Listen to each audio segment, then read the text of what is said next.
Father God, we come before you today in the mighty name of your Son. We thank you for everything that you're doing in the city of Monte Vista.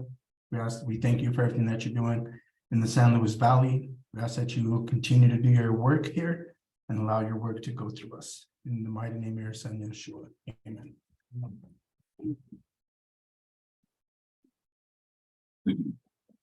Need a roll call? Counselor Howard, Here via telecom. Counselor Locke, Here. Counselor Lorenz, Here.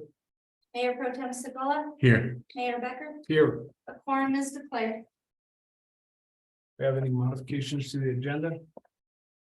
No, sir.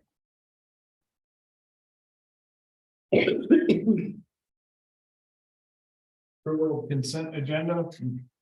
Minutes of regular meeting from June 15th, 2023. And review and approval of accounts payable. Make a motion to approve the consent agenda. Second.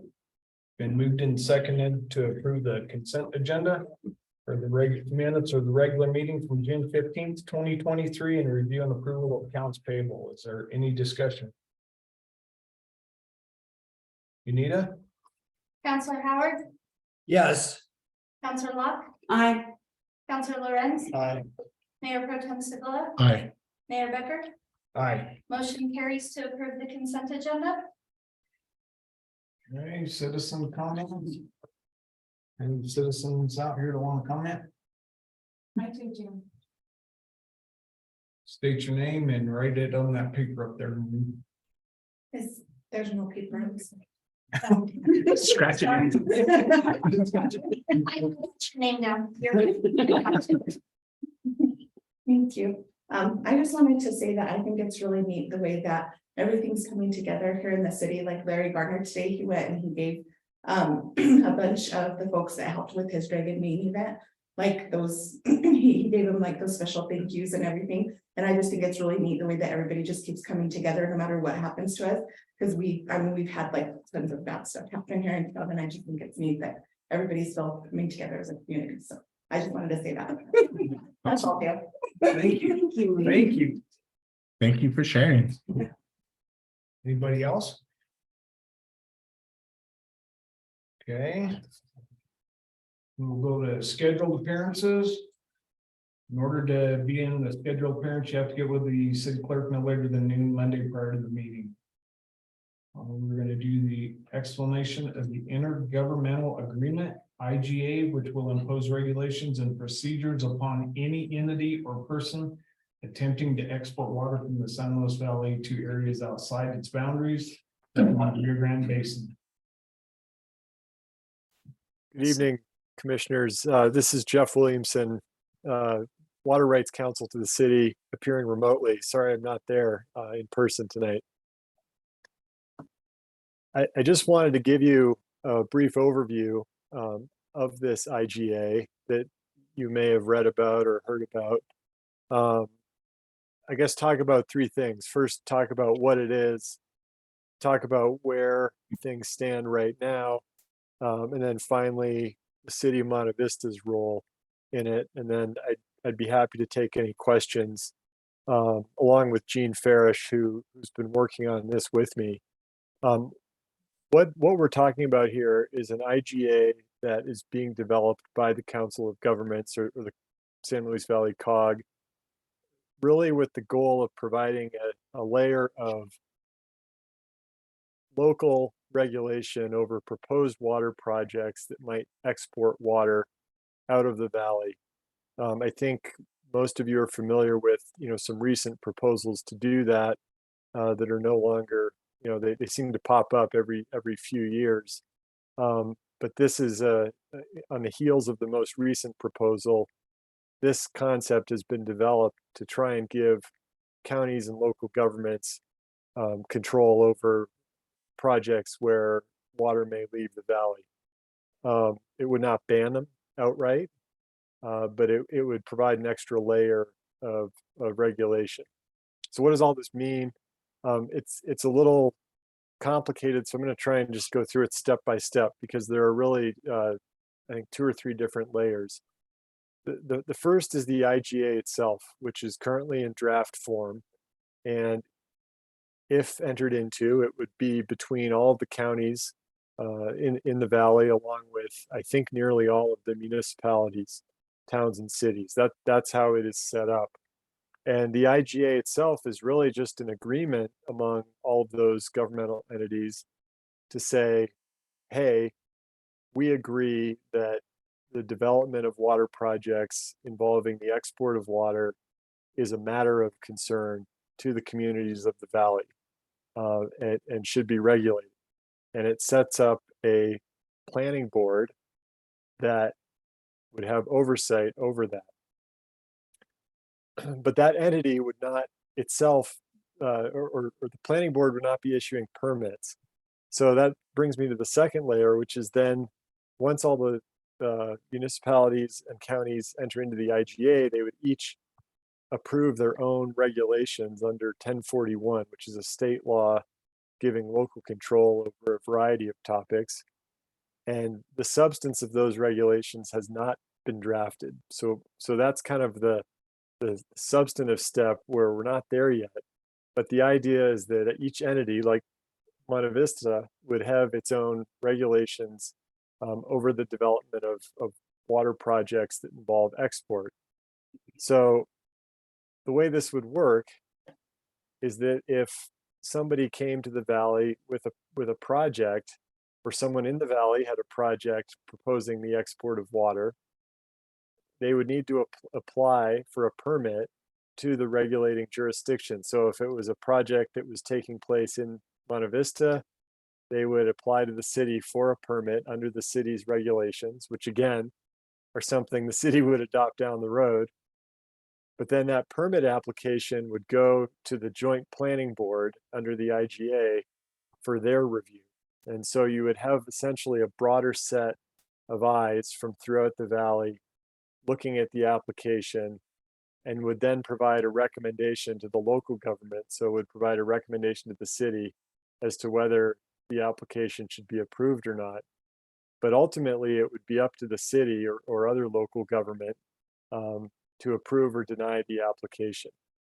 I realize this is all kind of theoretical, but I'm just trying to give you a flavor for how this is being structured.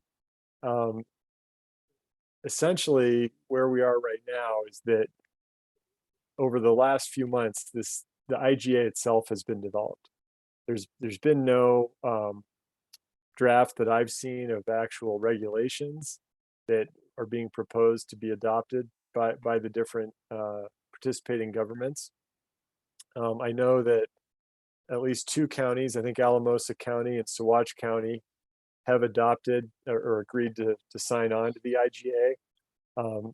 I think Rio Grande County and Castillo County, I believe, have tabled it for now. They have some concerns about some of the language, and my understanding is they're proposing revisions this week. I don't believe any municipality has entered into the IGA. So we're still kind of on the leading edge right now, and it's something that is still being refined and revised. So that brings us to where we are. Gene Farish and Gigi and I have been participating in the COG meetings where this has been discussed.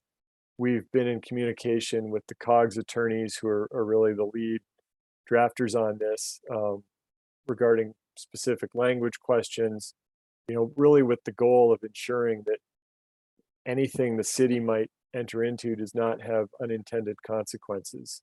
We, in particular, want to make sure nothing in the agreement would limit Monte Vista's ability to engage in its own water projects, or now or in the future, both with respect to operations within the city, but also, as you know, operation of its plan for augmentation, exchanges to Rio Grande Reservoir, things like that. There's been a lot of we've had to think through a lot about kind of the what ifs, like in terms of whether this is something to adopt. So that's where things stand right now. We're still, working on it with the COG. We're monitoring to see what other municipalities are doing. We're talking with folks at other municipalities, and we will keep you updated as we go. But that's the snapshot I wanted to give you tonight. And I guess before I ask for any questions, I'd give Gene an opportunity to chime in case I've missed anything. Thank you, Jeff. First of all, I'm glad to see this effort go forward. I've been advocating a united approach by the Valley for probably the last 2 years on something like this, and I think it's laudable that we're getting the voices together to control the export of water out of the San Luis Valley. I think we do have, as Jeff mentioned, some refinements that we need to have done. And one of the things that I had suggested probably about 3 months ago, in fact, was let's get a upfront exclusion here of municipal projects that are only for the benefit of the municipality and do not involve the export of water as the first look at this. In fact, before you even get to step 2 of designations of areas of state interest and everything that goes along with that, because the language does indicate that member jurisdictions contemporaneously with its execution of this agreement shall designate the following activities of state interest pursuant to the statute: site selection and construction of major new domestic water systems and major extension of existing domestic water systems and efficient utilization of municipal and industrial water projects.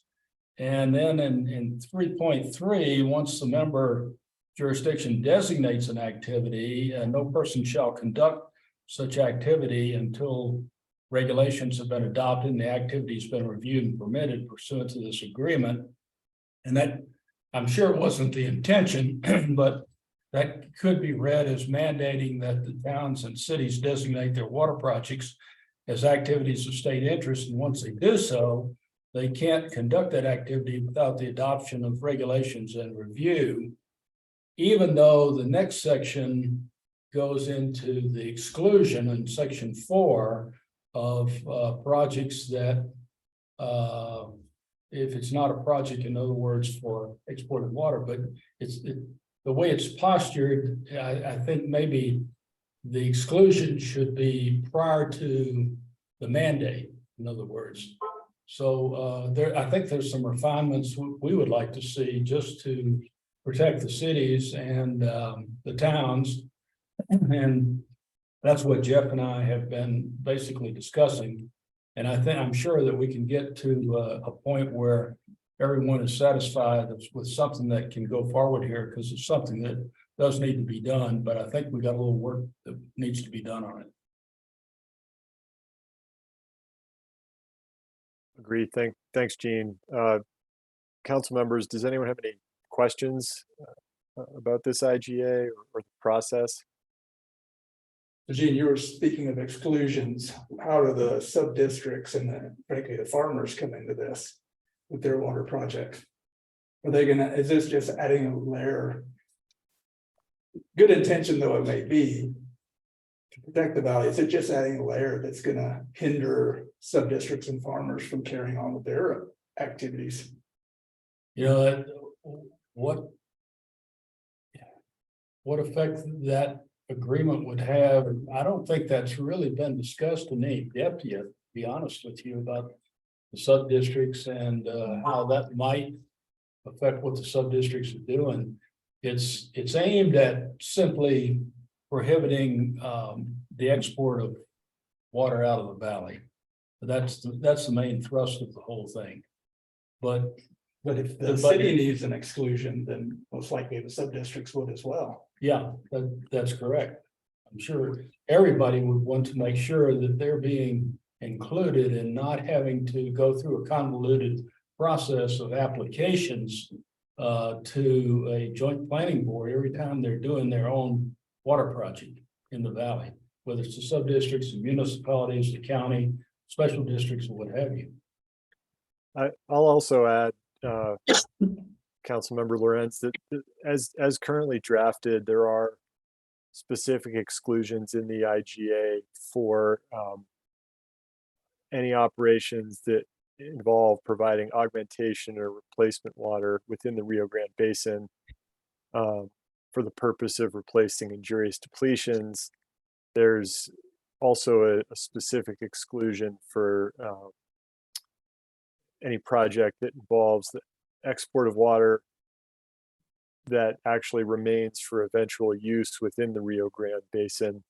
That was something we had suggested because of the location of Rio Grande Reservoir, which is within the Rio Grande watershed. It's actually in Hinsdale County, outside of the location that's currently defined as the area that's the subject of this agreement.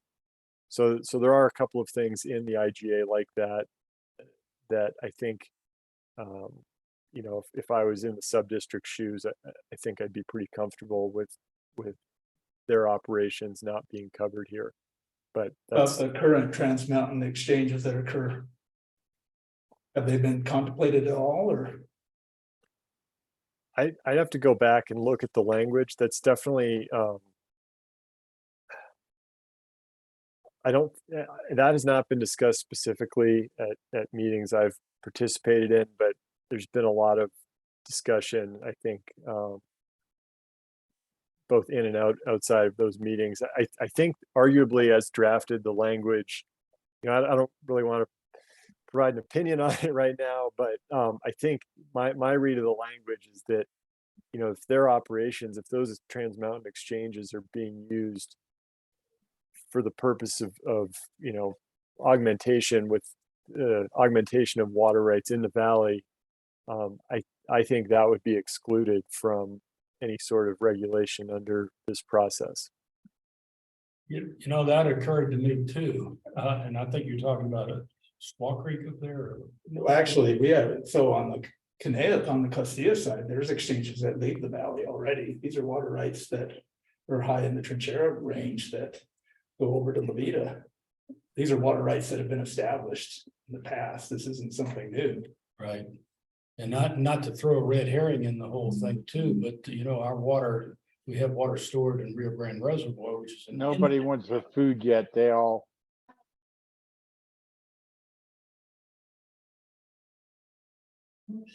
Do what? Sorry. That was a technical glitch, so I don't think Mr. Belknap wanted to say anything. Oh, I've got a question for you, Jeff. Since 1041 powers have always been left up to the counties, how does this impact municipalities?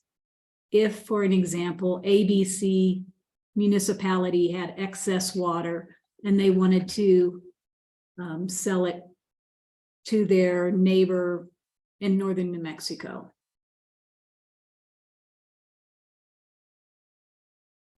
That's a great question.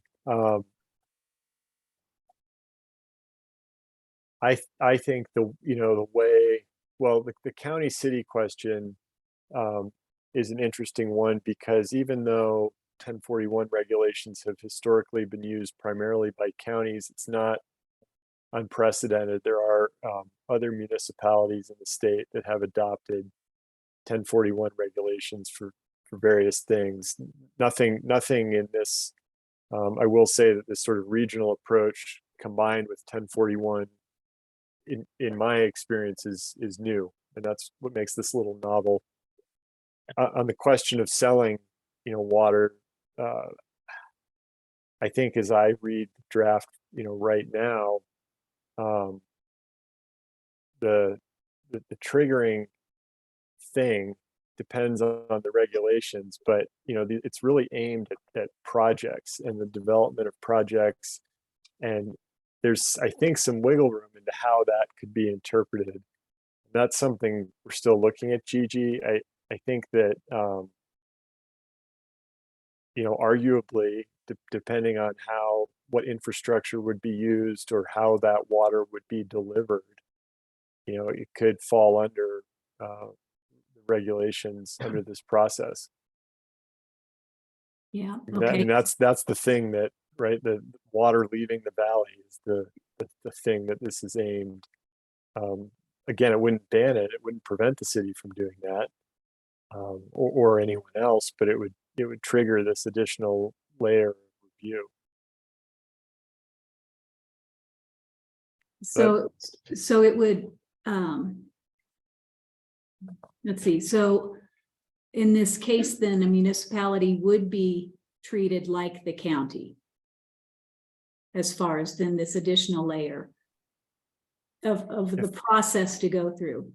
I mean, I would say that a municipality with a project would be treated like any other proponent of a water project, private or public, and would be subject to regulation of the jurisdiction in which that operation would take place. The question of an outright sale of water or lease of water,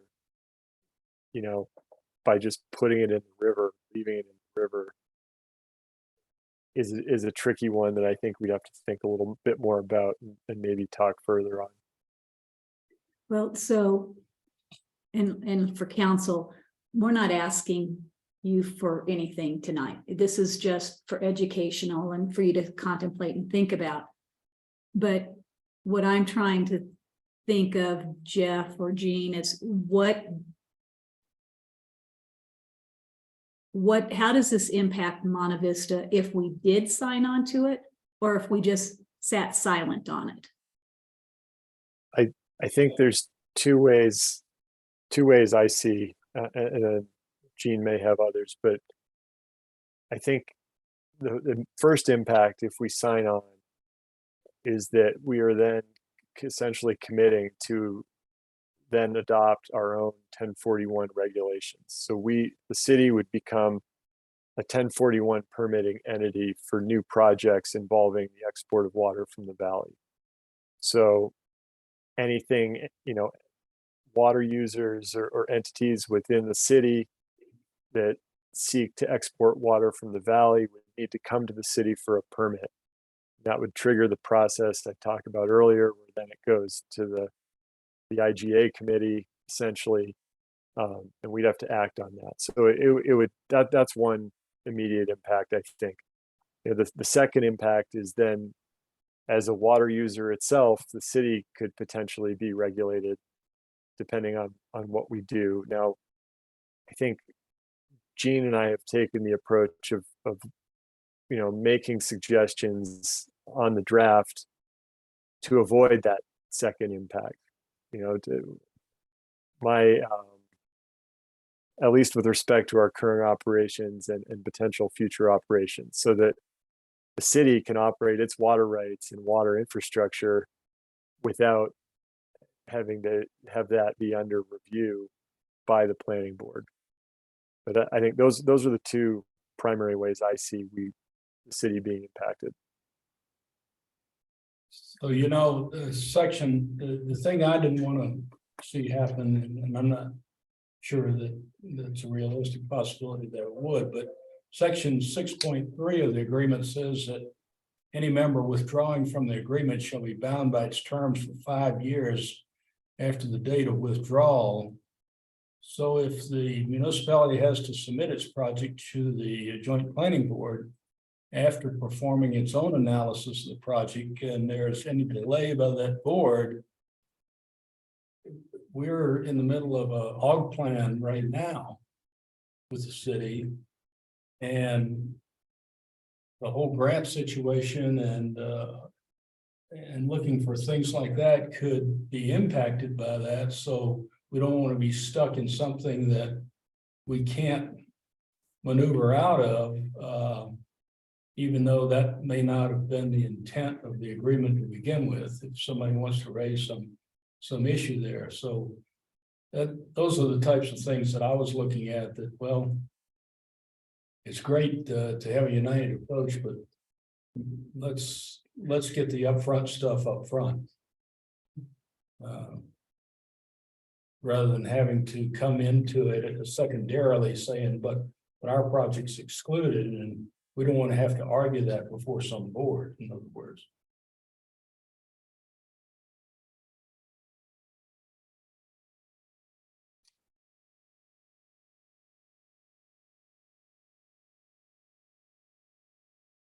What would this layer of administration add that's not already included in a change of water rights case with objectors and dealing with the state engineer's office? That was my first reaction when I learned of this effort coming from the water rights side of things. I think what's missing from the water rights world is that it looks it looks at a proposal or a change of water rights, for example, from the standpoint of water rights injury. And one might argue, I think, that theoretically should protect the valley. If water was to be exported and it was done so in a way that quote unquote prevents injury, one should argue, could argue that that might prevent all impacts. But I think there's some concern that in practice, maybe that process doesn't fully take that into account, given the unique nature of the water rights situation in the valley, and given I think the overall concern about economically how that looks for the valley if water leaves. So I think my understanding, and again, it's just my view of this, is the purpose is that the purpose is to try and provide a broader regional voice in the process in a way that's not always really evident or available in the water court process, to raise other concerns that these kinds of projects may bring. I mean, I think some of these proposals definitely raise concerns beyond simply water, given the economic effects and other impacts they may have.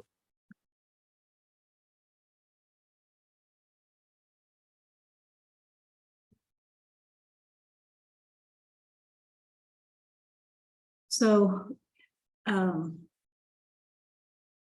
you guys don't have any questions, Sarah Stober, who is the executive director of San Luis Valley Development Resources Group and over the COG, is here to either add to or answer any questions. What's been kind of interesting in the last couple of weeks, watching some of the news headlines, is that Bill Owens and Sean Tonner and some of the buzz names going around that's behind the RWR project has put substantial amount of money into the Parker Water Board elections, and they did win 2 of the 3 seats that they were trying to get, so they don't have a majority in their favor. And then they've put up another candidate against Commissioner Laura Thomas of Douglas County, who has been the vocal advocate against this project, and have quite the fundraising efforts to try and get Laura beat. And so, they're also in the background, I guess, maneuvering and trying to figure out how they can get around this. And like Senator Simpson said a couple weeks ago, this keeps coming about every 10 years. And, can we fight it? Can we beat it? Is this one of the tools that potentially could help or negatively impact something, way down and into the future? On the surface, it seems really good, but I think that Council Lorenz had some good questions and protecting our city citizens as well as our agricultural neighbors in the county. As long as those provisions are made that they are protected and this does not interrupt their production, their lifestyle, their livelihood, but protects valley water, I don't see where I could possibly be against that. I just want to make sure those people are thought about and provided for.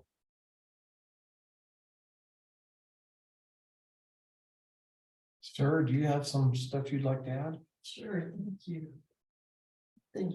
Thank you, Mayor Becker and City Council. I'm Sarah Stover with San Luis Valley Development Resources Group and Council of Governments.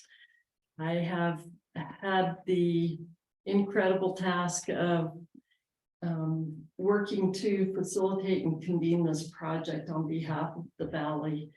And wanted to give just a minute or two of background on how this came about, hoping that it'll share a little bit more background and hopefully round out questions and just give a little bit more meat to the bones.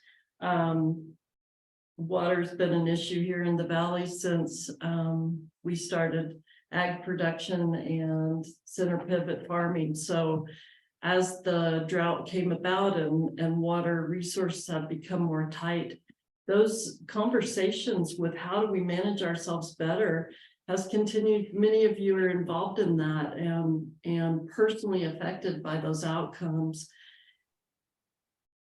We held a workshop called Water Smart last year. I think it was either in May or June. That was hosted here in the Valley by the Sonoran Institute. And one of the outcomes from that workshop across all of the working groups, so all of the people who attended broke out into smaller groups and made a list of things they'd like to see happen, actually implemented. Instead of just sitting around and talking about, well, we have a problem, hopefully someday someone will do something. One of the problems, one of the outcomes and requests for action was the IGA and the 1041 across the whole group. Because of the pressure that we were receiving at that time from RWR, Douglas County making strong advances to take the water that's precious to our valley's production of ag and livelihoods. That idea to create an IGA and 1041s respectively was then run by Attorney General Phil Weiser, just to bounce the idea off. What if we did this? And his response was, if you don't, the onus will be on you because you're doing nothing now to protect yourselves. And given the fact that Douglas County has made strong advances to export our water, it's a protection that it's not a cure and it's not going to end. It's not going to fix the problem forever, but it gave the Council of Governments the impetus to have the desire to create the work itself, to at least add that layer of protection for the next Douglas County that's coming, because they're coming. They're already figuring out how to stack the funding, how that's all going to happen. And I'm not here to convince you one way or the other. I quickly wanted to share respectfully the 5 areas that this project is intended to cover. And this is from the attorney team that's working with us to do the work. The proposed IGA is a framework for the local governments in the San Luis Valley to work together in a coordinated manner to protect the water resources relied upon by the Valley. The proposed IGA is intended to address potential exports in all caps. It's only on exports. It doesn't affect the transfer of water within the Valley. This is only for projects that would want to capture and take the water outside of the region. It doesn't affect anything in use within the valley. Rules that will apply to activities identified in the proposed IGA will be spelled out in 1041 regulations to be adopted by individual local governments. The proposed IGA contemplates that the SLB COG members, if and when they each adopt their own 1041 regulations, to be consistent in the requirements to be considered. Any application for a local government 1041 permit would require the applicant to demonstrate that the potential impacts would be mitigated. When the COG decided to move forward on this project, we needed money to engage attorneys to actually do the work, because I'm sure not an attorney and my area of focus is not water law. And so I went out and started applying for grant funds, and over the course of several months, we were awarded $100,000 to complete this work. The intent for that is to put in place this framework that attorneys and county commissioners from across the valley have needled through, have arm wrestled about, have disagreed on, and come to some level of agreement. Not that every word is perfect, but the intent is to create the framework. And the next step, once that IGA is adopted by all 6 counties, is to then work on the municipal level. And there's funding available for that. That's the next phase of what we'll be doing, is to work with each municipality and craft a 1041 that is unique and responsive to the economic needs of your town. Some towns are more heavily ag production. Some are more tourism, like Mineral County has almost all public lands. So Creed is basically tourism based. That 1041 is going to look very different than the city of Monte Vista. But the intent is to provide a framework of protection to, again, support the protection of water from export, not within, from export from the region. So I just wanted to share that quickly in hopes that a little bit more background just might help. And I really appreciate Mr. Barish and Mr. Williamson and the true expertise that they bring. Thank you. Thank you, Sarah. Any questions for me? I'm not an attorney, so I don't know legal things, but I just wanted to share why we were involved and how this came about. I think everyone can agree the why is important. It's Yes, the devil's in the details, though. yes, If it turns into onerous things that hinder the people of the valley from their normal operations, and then somebody comes in and takes the water anyway, then it will be wasted. We need to make sure it's done well and properly to begin with. agreed. Thank you. Thank you, Sarah. Yeah, I agree. Devil's in I the do too. details. let's make sure all those little things are covered. So a question I have would be if there was a large property owner in one of the counties that have already agreed to join up with this, would that large property owner would have to take it to the county before he could even think about it, but the wording will be, as Jason said, the devil in the details, that he will not be able to sell that water, even if he owns the property. He would not be able to sell it for export out of the valley until that application to do so would go through the county's regulatory process and a review of the joint planning board.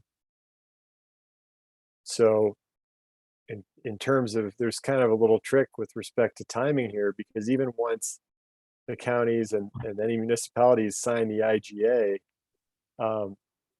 there's still no 1041 regulations in place yet, and there's effectively would be a moratorium on it. So he could apply But there's really nothing for him to apply to in terms of there's no regulations yet. So he's kind of stuck because the county will have already designated these things as areas of interest over which they have regulatory authority. But a property owner like that would have to wait until these regulations are fully adopted and passed, but then it would go through the process I described earlier. Thank you. One more question for Jeff. From me anyway, at the moment. Jeff, so I was talking with a former county commissioner out of Mesa County recently. And he was saying that they were doing something, trying to do something similar out of the Grand Junction area. Have you heard anything about it? And he almost acted as if they weren't going to go forward because they could not think of all of the reasons of the danger that this led into the future. And it was at a social event. And so it wasn't, I couldn't grab a piece of paper and pencil and say, tell me more, tell me more. I have not heard of that effort, although I can talk with the COGS attorneys to see they may have some familiarity with that, if it's gotten off the ground or whether and why it didn't get off the ground. I mean, I think, Gigi, to expound on that, I mean, it's a little challenging, and I know Sarah is acutely aware of this. I mean, we're kind of charting novel territory legally and from a governing standpoint, where you've got not only a large number of governmental entities, but at the county level and municipal level, where entities are not only regulating entities, but also potential applicants as water users. So those are I think it makes it a little challenging, and based on my experience with this process, is the thing that's keeping it together is the unified force of folks in the valley to want to see something through on a cooperative level. And I'm speculating here, but I could see, in the Grand Junction area or other parts of the state, without that mentality, an effort like this could be that much more difficult. Yeah, and the Colorado River has a lot different challenges than we have on the Rio Grande too, so. Correct.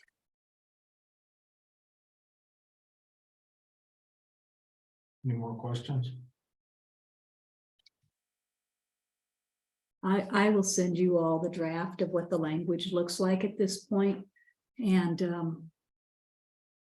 you might have another question for Jeff or Jean later, or Sarah, so. I will have that the requested language that's being suggested by Rio Grande counties. You want to go up to Sarah? I'm sorry. Great. Rio Grande County attorney has requested additional language be added to the IGA, and those revisions are in the process of being done. We sent email communications out asking for any additional changes or suggestions, and hope to have those compiled based on legal statute and regulations early next week. So the draft that Gigi sends out may not be the one that's revised at this point. She sends it soon, before Monday. Thank you, Sarah. Well, I appreciate all the efforts, because that's truly important for this valley. That Jean, thank you. It's not only important that they're doing this, but it's important that we keep in mind that man can never write a perfect law, but they can do the best they can do. And then we can help them along to protect our people. This might be overly simplistic, but I continue to believe that any concerns here could be easily addressed by a simple exclusion right at the front. And I think it could be done basically in one sentence. So send it to Sarah. Before Monday. I did that once before, 3 months ago. Appreciate your time, Jeff. Thank you, Jeff. Thank you. Yeah, thanks everyone, and thanks for your time tonight to hear about it. I appreciate it. Thank you, Sarah. Thank you, Gene, Sarah. Thank you. All right. We're gonna move on to Veteran Suicide Prevention Program, Greg Rawolf. Did I pronounce that right? Yes, sir. Greg Rawolf. Thank you. Of course. Thank you. I gotta talk. So my name is Craig Rawolf. I'm the Veteran Outreach Coordinator. I work for Valley-Wide Health. Just here to educate about my program. I've been going from town to town, community to community, council to council as fast as I can. Most of y'all meet in the same week, so it's hard to do. But the program is essentially free mental health for our veterans in the community that are suffering from suicide or suicidal ideations. A little bit about the program, just a really quick overview, is that the way it would work is that there is an eligibility intake process that I have to screen them through. The two things that's in there is they have to be a veteran, have to be able to prove that they're a veteran or family member of a veteran. The veteran, that one's a little more tricky. The veteran still has to be alive. And I have to be able to prove that they are dealing with suicide. So there's a very basic form called Columbia suicide severity, something or another, that asks 5 questions. Those 5 questions are you thinking about suicide? Have you thought about suicide? Are you planning for suicide? Stuff like that. If they answer yes on any of those, they automatically qualify as long as they're a veteran. After they've gone through that, the process then becomes kind of their own choice. My job at that point is just to be a resource for them.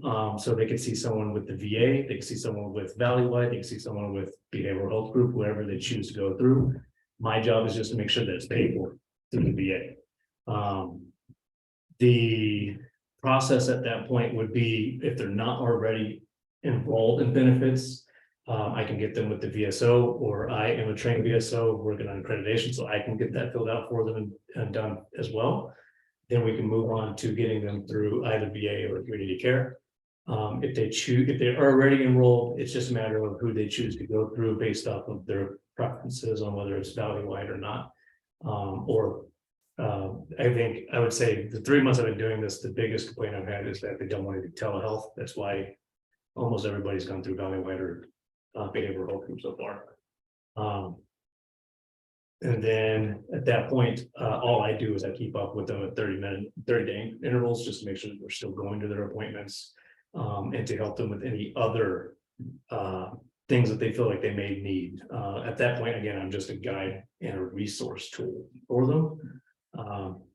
So my job here is just to essentially educate and let you know that this program exists, so that when you're out and about, if you run anybody or you know anybody that knows anybody, that you can help me spread the word. I'm just one person, right? You're 7 or 8. I can't do math, and you know more people than I do.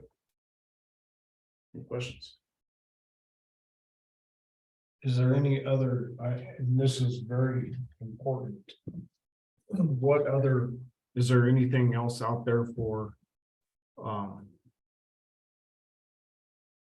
like PTSD, people that are really struggling with some of that? So let me try to answer your question, to make sure that I understand the question. So when it comes to PTSD, if they are not at that moment suicidal, but we believe either through me, because I met with them, or through whoever's referred them, thinks that they're suicidal, at that point, it becomes up to us to make sure that we stay on top of them. So at any point they become there, then I can enroll them. In the meantime, that's all I can do. In the future, I am trying to get, this is a grant from the VA. It's done through Congress, so I have to abide by the rules, unfortunately. In the meantime, I am trying to get something rewritten so that instead of using the Columbia, which is suicide specific, we use the PEQ9, which is depression specific. Which if you have PTSD, everybody that's on PTSD has some sort of depression, right? So the scoring is done differently, which allows me to get them in easier. So instead of having somebody that they may have suffered from PTSD or are suffering from PTSD, but they don't feel like they're suicidal, they're more homicidal, then I can still get them into the program. Does that make sense? Tell us a little bit about your experience. In doing this so far. So Obviously you're military, so. yes, sir. So I was hired on by Valley Light specifically because I meet that demographic, if that makes sense, right? I'm a veteran, combat veteran. I served 2 tours in Iraq, 1 in Afghanistan. I have suffered from PTSD, suicidal ideation, so they kind of got me in the program. Eventually, we will start a peer program where we will be able to peer vets with others that have done similar things. So that's why I got hired into this program. Since I've been doing it, which has only been about not even 3 months, probably. I think I only met with you probably a month or so ago. And at that point, I'd only been doing it for like 3 weeks. Valleywide purchased the company that hired me originally in October. And that got pushed all the way back until April. So I didn't get to start until May.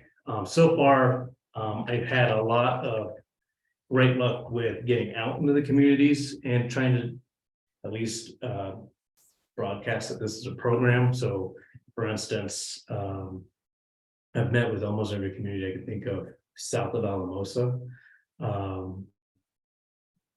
Castillo Caneos, Alamosa. I think you're my last community here in Rio Grande. I've already met with Mineral, and that's so much as my next go-to. I think the biggest thing I've had is as far as intakes. I'm not getting a lot of referrals. And I feel like I know why that is.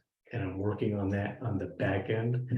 Because I find as an outreach coordinator, I'm actually out doing most of my outreach within my own organization just because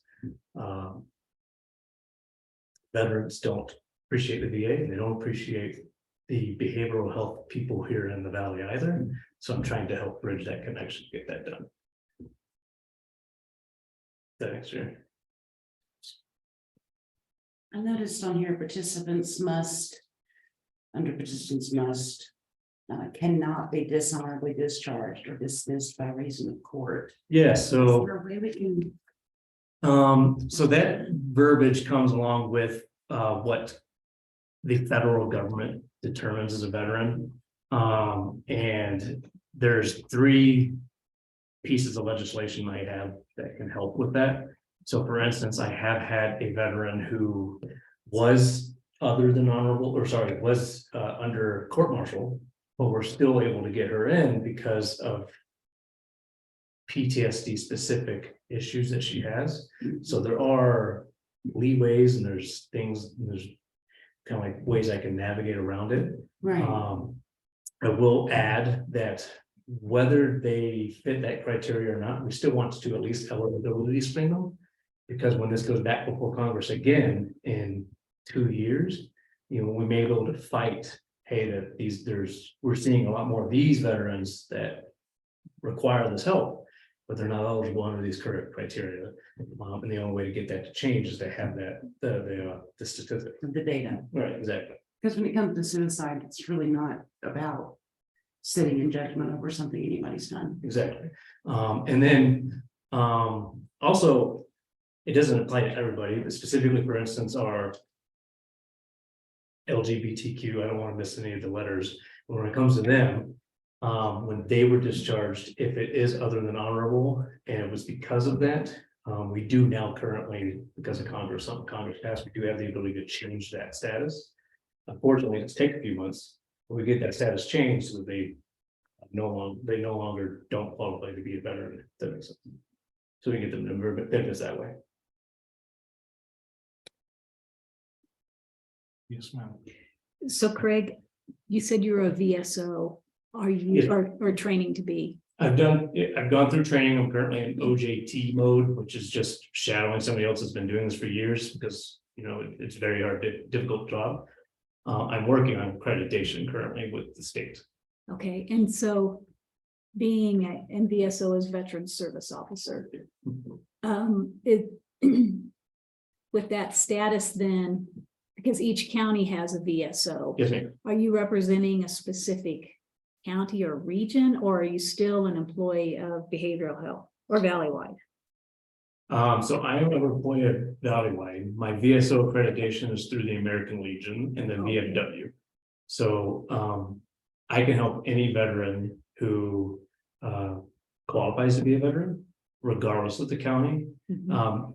My primary reasoning for doing this, other than the American Legion that I'm a part of asking me to be it, is that a lot of the counties do have waiting lists currently, specifically Jack Rudder and Bill Brown. They just have a backlog of vets they're trying to get through. So instead of having to make my vet wait in that log, just to have to wait again for VA to actually get them on healthcare, I can go ahead and just take care of it and get them help us immediately. To the point that I've already done 2 vets where we are already seeing them for mental health, even though I'm still waiting for the VA to figure out their nonsense they have to figure out. The backlog's huge, especially since the PACT Act.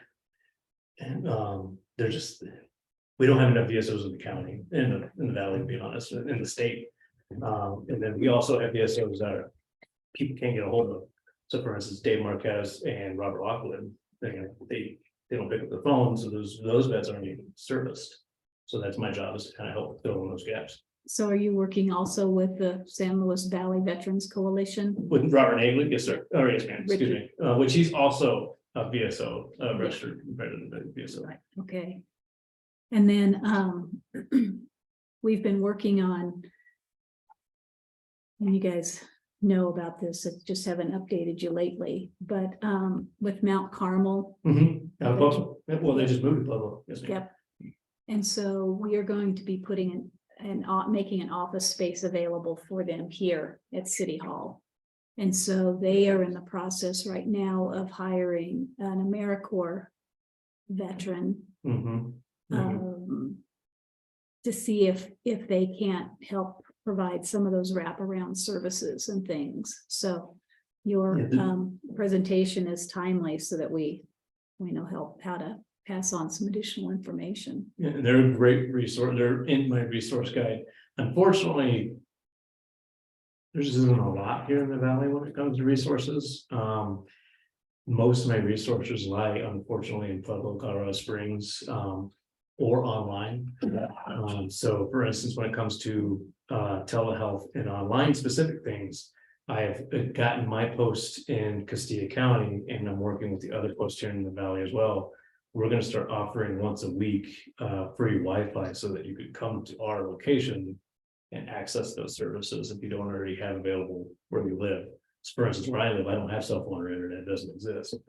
So, Well, it exists, it just can't reach you. well, correct. Cell phone now, Wi-Fi, unless you want Starlink. So, Okay, thank you. of course. Yeah, Any questions? pleasure. Thank you very much for being here.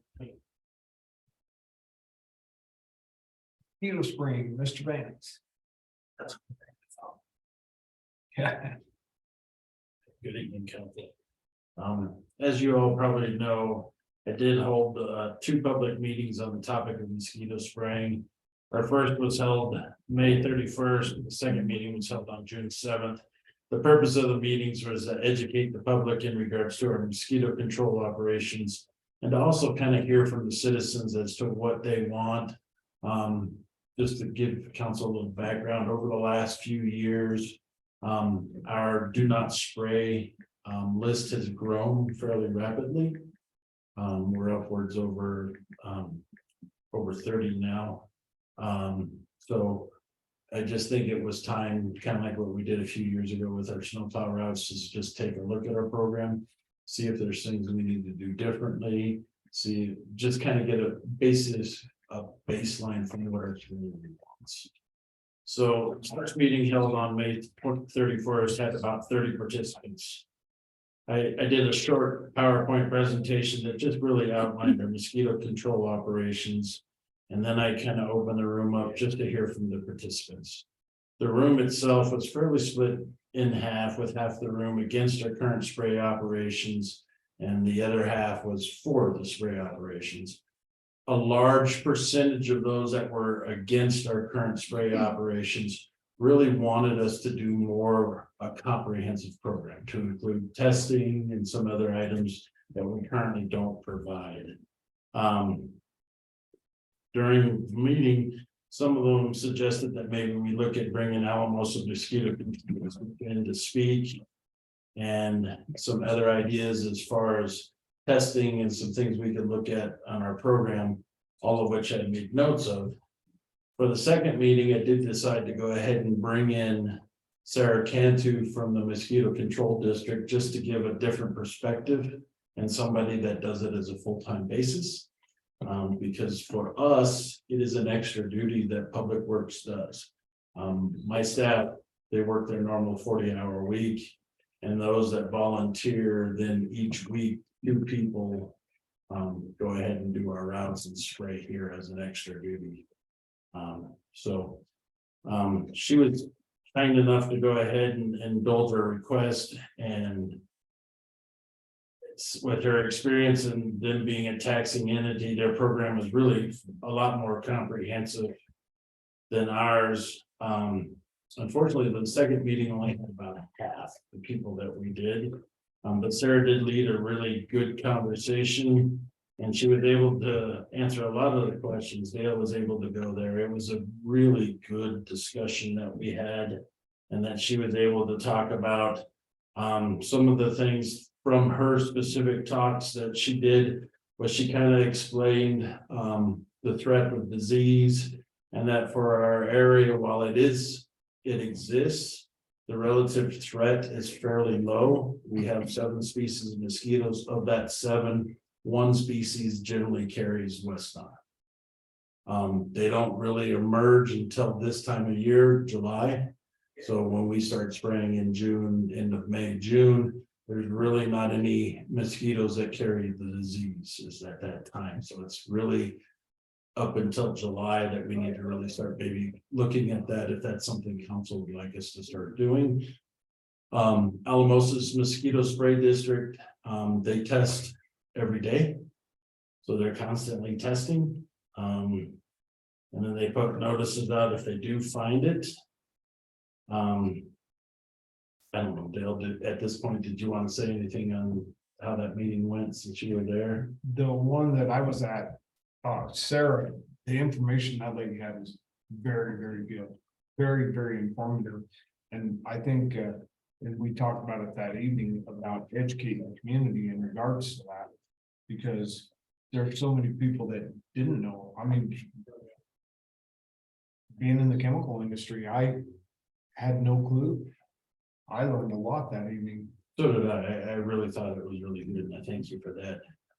But I also found some things that I really wanted to highlight that we do well, and we do it on a much smaller basis and a much smaller with a smaller budget. But the city of Monte Vista, our mosquito control operations is very similar to Alamosa's spray district in that we do use a 2-pronged attack. We have staff members that weekly go out and spray the city limits with an adulticide, but we also have staff that go out and they put larvicide in those areas within the city that have standing water. Those would be our storm drains, any of our catch basins, our lagoon areas where we have standing water. We do go ahead and use the larvicide to try to control the populations. So we are doing a lot of things very similar to the same thing. We're using the exact same equipment that the larger districts doing with our low volume sprayers or foggers, the trucks that are going out at night doing the aerial spraying. That's the exact same type of stuff that Alamosa and other districts are doing within the state of Colorado. So we are doing a good job as far as our program. So I'm glad that we're doing that. I just want to read my notes here. So the risk of disease are fairly low, so operations in both are generally nuisance control. This being the pivotal month, and then through, once we get into September, the risks of disease really start to decline off. So it's really for us, the pivotal months to keep in mind are July and August. Those are the main months to kind of keep in the back of your heads. I did kind of think that from listening to what they do on their website and stuff, that we need to take a better job of doing some educational things on our larvicide and really kind of highlight those things and do some educational aspects for our citizens. But one of the things I wanted to bring to council tonight, the reason I wanted to do a presentation is to kind of talk to you to see you have more of a pulse of what your communities that you represent, your neighborhoods, what they feel and how they like the mosquito spray. I get a small component, and then I see the no spray list. I have more of an interaction with those folks than I do with the people that like the spray operations the way they are. And I'm hoping council has a better feel for that than I do. Currently, we have 41 residences that have signed up for the no spray option. Like I said, we average in the last 3 years about 10 residences additionally each year. So those numbers on the no spray list have drastically gone up. In 2020, we had some threats of violence against our operators. So Dave's here tonight, and he's done a really good job of doing some outreach to our people that are on the no spray list, and has really done a really good job of explaining the operations and explaining the sounds and trying to do that. So this year has been better for us than the last two. So I'm glad for that. But what I really want to know from council tonight is if you want any changes. The way it currently is, the current ordinance is mosquitoes have been deemed a nuisance, and therefore it is city staff's responsibility to try to eradicate as much of that as we can. Okay.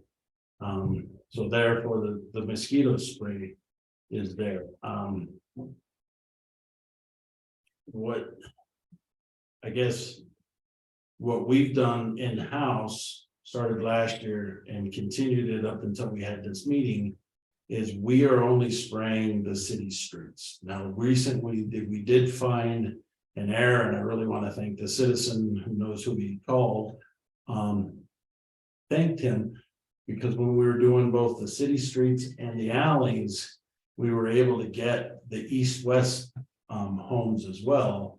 But since we've reverted back to just doing the streets, we're missing some sections, and he pointed it out. So we've made that adjustment, and we'll have to look further depending on how this meeting kind of goes to make sure that we are covering everyone that's paying for the system and that we're actually covering those that actually want it.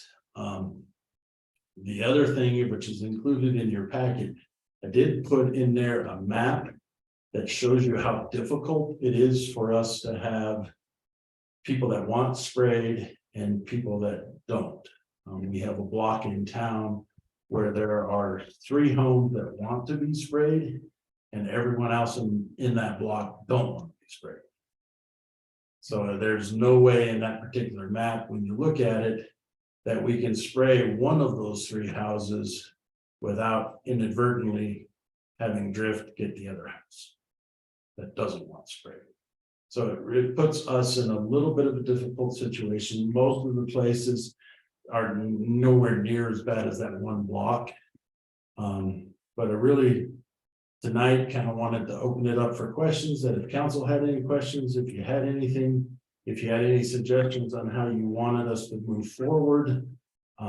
If there is nothing, like I said, my marching orders based on the ordinance that is in effect, that mosquitoes are a nuisance, and it is our job to control that nuisance as best as we can.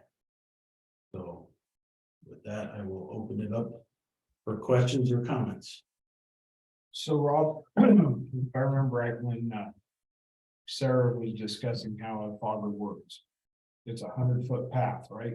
So when you go down the street, you got 50 foot on the right, 50 foot on the left. Roughly. And most of our lots are 150 foot deep, correct? Yes, sir. So we're only getting half of the Property. properties. Yes, sir. That is about correct. Figure some drift in there if the wind's blowing a little bit. We are not allowed to spray if the wind is in excess of 7 to 10 miles an hour. We can't spray. If there's rain, we can't spray. So we try to limit, and we can't go faster than 10 miles an hour. So drift is a factor, but like I said, to really get a lot of drift, we can't do that when the wind's blowing hard enough to cause a great deal of drift. So also in your packet, I did include some emails of citizens that kind of talked about how they thought it should be. And a really reoccurring theme is a more comprehensive approach in doing some testing. I also included in your packets an estimate for actual mosquito traps. So if that's something that you want us to look at, we can look at those. You kind of have a baseline cost. What I don't have, and Sarah touched on this, is an actual cost from the state to do that testing for us. And also she mentioned that it's about 2 to 3 weeks behind. So if we were to test and we had a mosquito that did carry a disease, we won't technically know for 2 to 3 weeks after. I mean, our spray operations wouldn't necessarily change, but once we did find out, then we could do more spray operations in that area now. And I did quote you 4, so we could section the city off into quadrants and test, different quadrants. So if we needed to do more spray in one area, we could actually do that and map it and show how it worked. So We've had more rain this year. we did. Than normal there. And I've noticed, I mean, I don't, okay, to answer your question first, I haven't heard anybody in my community complain about it. Okay. Within my family, we run the gambit to, some of us want you to spray every night, and some of us don't want you to spray at all. So that makes for interesting little Sunday dinners. But I have noticed, just my own personal experience, downtown this year, and I'm talking a downtown retail district, not just homes downtown, is bad. And I wanted to ask you, I've been meaning to ask you, is it because we've gotten more rain and maybe because we don't spray the alleys? Is there some standing water back there that There could be contributing? There could be, most of what would be ponds or puddling probably doesn't last long enough to really get a mosquito population to breed. These are little larger things, and a lot of it's just being in the valley. There's a lot of standing waters throughout the valley. But you have to understand, our operations are temporary. So we control, for that Thursday night, we control the population for about 3 to 5 days. When the wind blows and stuff, a new population of mosquitoes come into town. So that population is constantly turning over. So you will see periods of time when they seem less, and then other times when they seem more. I would like to contribute that it's due to our operations, but I don't have any data to that. Well, I was gonna say, I don't have any data points to say that I'm getting bit more this year than I did last year. So I haven't. I do agree with you that the last few events that we've had downtown, I did find more mosquitoes that were biting. Especially during the car show, that one that we just recently had.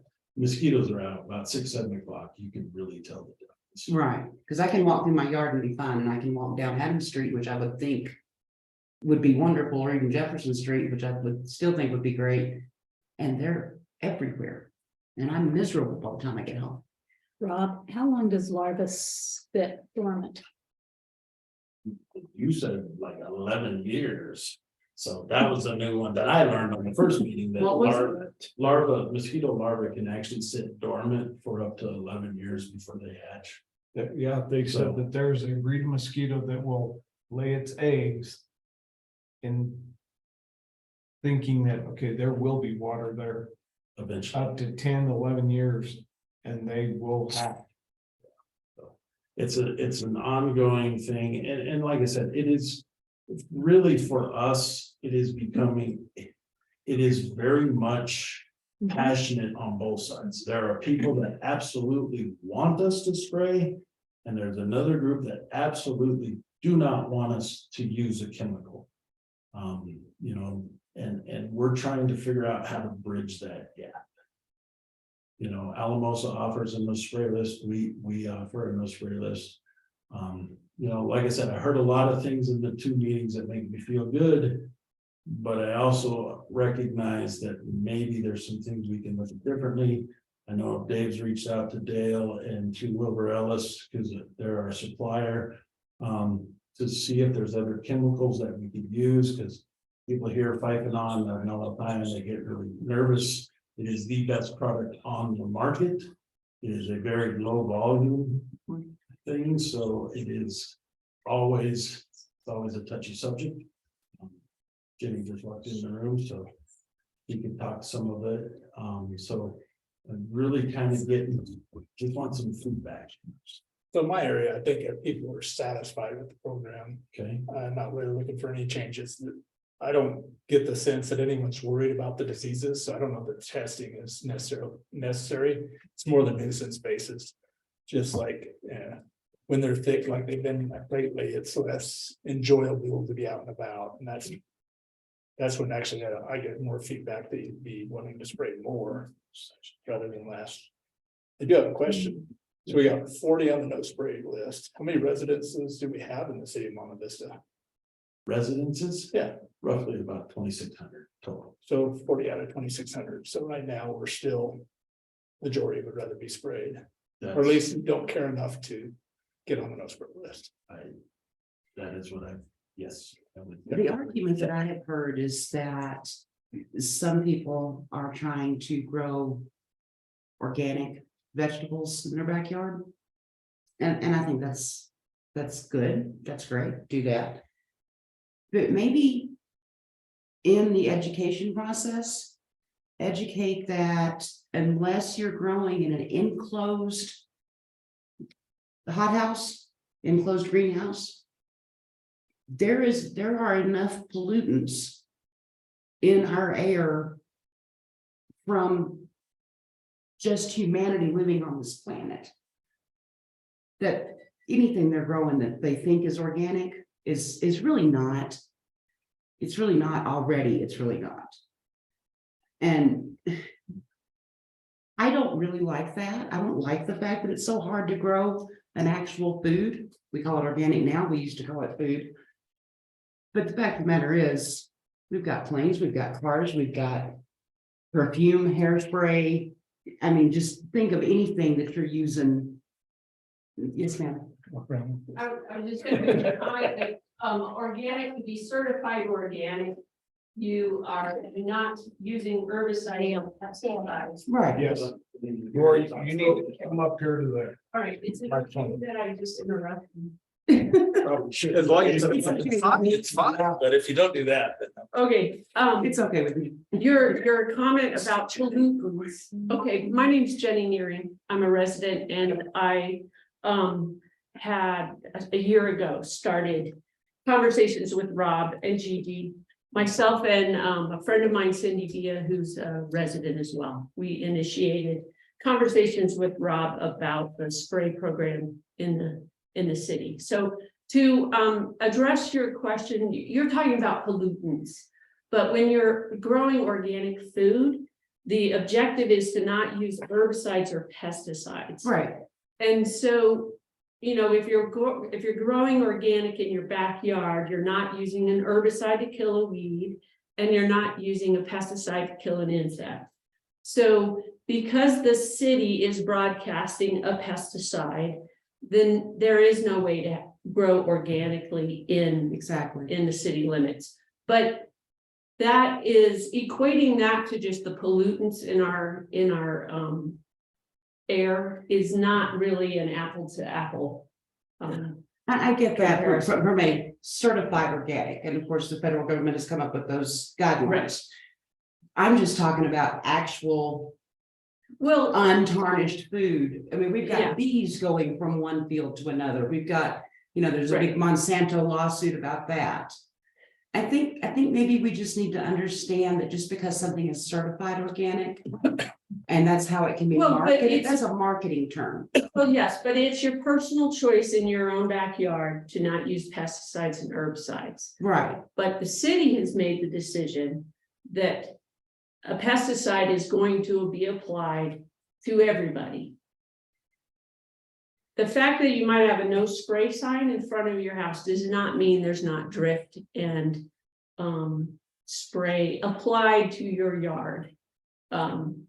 Anyone who, I know that when tonight, I'll be able to smell the pesticide 20 to 30 minutes prior to the truck driving by my house. And I do have a no spray sign in my house, or in front of my house, but I can smell it in the air, and anyone else can smell it in the air long before the truck actually drives by your property. So even if with a no spray, electing to be a no spray house, it doesn't mean that a pesticide is not being applied to your property.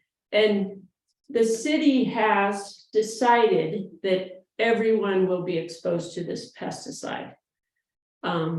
Your comment about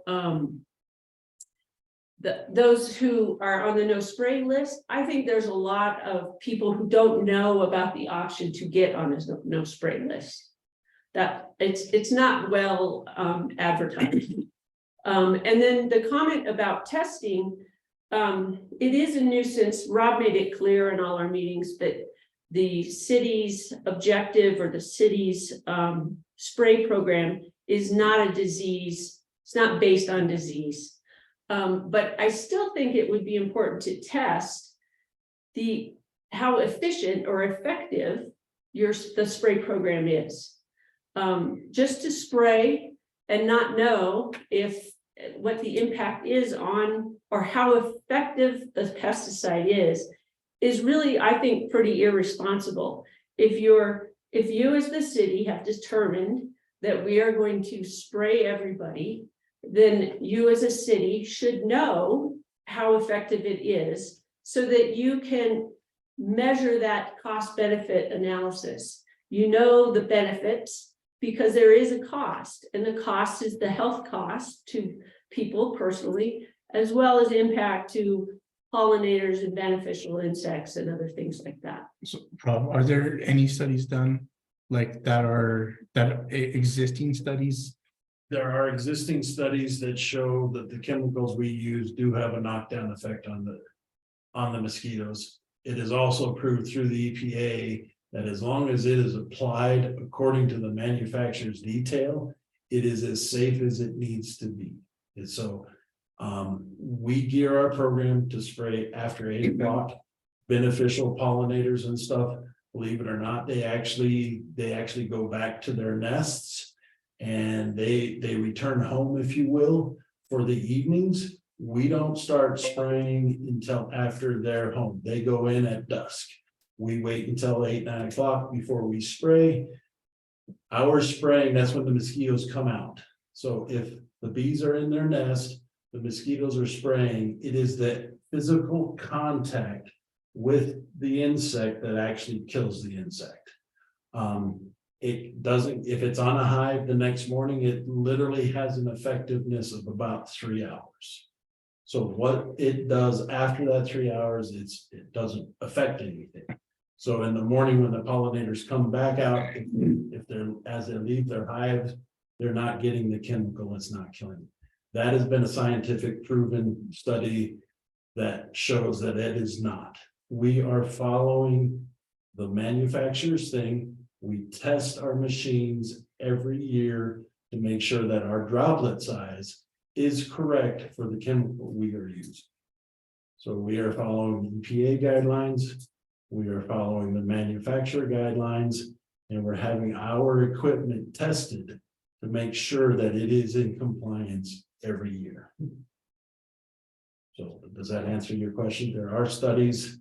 I mean, I'm still, with our limited staff, testing to try to prove specifically to Monte Vista. I'm not sure that our program has the budget or the staffing in order to do that, to be absolutely honest with you. I don't know what the residents, and that's kind of what I wanted to bring to you, and I'm glad Jenny's here tonight, that we can have this discussion, because just like the snowplow and the snowing operations, there are people on both sides of the coin. You know, we want you to plow, we don't want you to plow. If you do plow, you need to haul it away. Hauling it away for a city our size is really not feasible with the budget we have. So, you know, and the same thing with this. We are by ordinance nuisance-based control. That is what ordinance that is in effect. That's what it says. That's what we as public works do. Council, you set the policies, we enforce them. If you guys want, we can look at changing it to do whatever you choose. If you think it's fine the way it is, then that's, you don't have to do anything tonight. The ordinance is in effect, it's that. I do think it's important, with all of that being said, that we do try to address our people's concern. We have done that by limiting our route to make sure that the spray is not over contaminated. We would almost have to spray to meet the EPA guidelines for over contamination per acre. We'd have to spray probably at least twice every day, based on our droplet size of the chemical we're using to cause that effect. We're spraying once a week. To put that in perspective. So I'd like to say, Ms. Nearing, I absolutely respect you. I appreciate everything that you do for our community, and I want you to express your opinion. And that's why I did not call for a point of order. No, it's absolutely fine, because it is on the agenda. Right. But I think that with everything you do for our community, you have earned. Thank you. All of our citizens have the right to speak up, but especially the ones who have contributed so much. Thank you. But I would like to have my opinion heard as well, if that's okay. Sure. Because it's not my job to argue with you. Right. Okay. And I'm not here to argue either. I do have some responses to what he said, but I'm not here to argue. I'm here to present the other side or another perspective. And I appreciate that. Right. If you wouldn't mind, may I just go ahead and say, okay. The testing will be expensive. It's going to show one of two things. We have mosquitoes with disease, which is going to mean we need to spray more. Or it's going to show we don't have mosquitoes with disease, which is going to show the spraying's working. So either way, we're spending money to keep doing the same thing we're doing. That wouldn't work well with my household budget, probably not going to work well with the city budget. So not that I'm against testing, I just need to know what it will change, what good it would do. What is it going to matter? And the organic thing, I want people to be able to do what they can do. I want people to protect their health. Honestly, the spray makes me sick as a dog. And I go in my house and I shut my windows for a half an hour. If I lived in a secluded area, and I've lived secluded, and I've lived in a city setting, like a small town city. In a secluded area, my opinion would be totally different. I've got 5 acres, I've got 10 acres, leave me alone. When I'm sitting next to another person, and then another person, I gotta take them into account. I want to take all of we have to live together as a community. If we have a nuisance ordinance that had to have been put in by some sort of process that involved the voice of the people. Therefore, that ordinance is there. So unless and until the voice of the people stand up and say, okay, we don't want this nuisance ordinance anymore. And if that is the case, of course, I can't stand in the way of that. But we need to be really, really careful Because there are a lot of things out there that some of us think of as nuisances that others might not. So if we take away this nuisance thing, we may be opening up a door we don't want to open, or we may be opening up a door to opportunity. And I'm willing to look at both sides. But thank you so much for coming. Please, you had some things you wanted to. Okay, a few other things. Okay. Okay, to your point of testing might reveal disease and we'll need to spray more, or testing reveals no disease. Testing on the efficacy of spraying may reveal that the spraying has no effect on the population of the mosquitoes. So this mosquito program, and similarly, even the Alamosa mosquito program, which does have testing, is primarily driven on complaints. When someone calls and complains to our city, to Rob, about mosquitoes being too abundant, that triggers the possibility of additional spraying.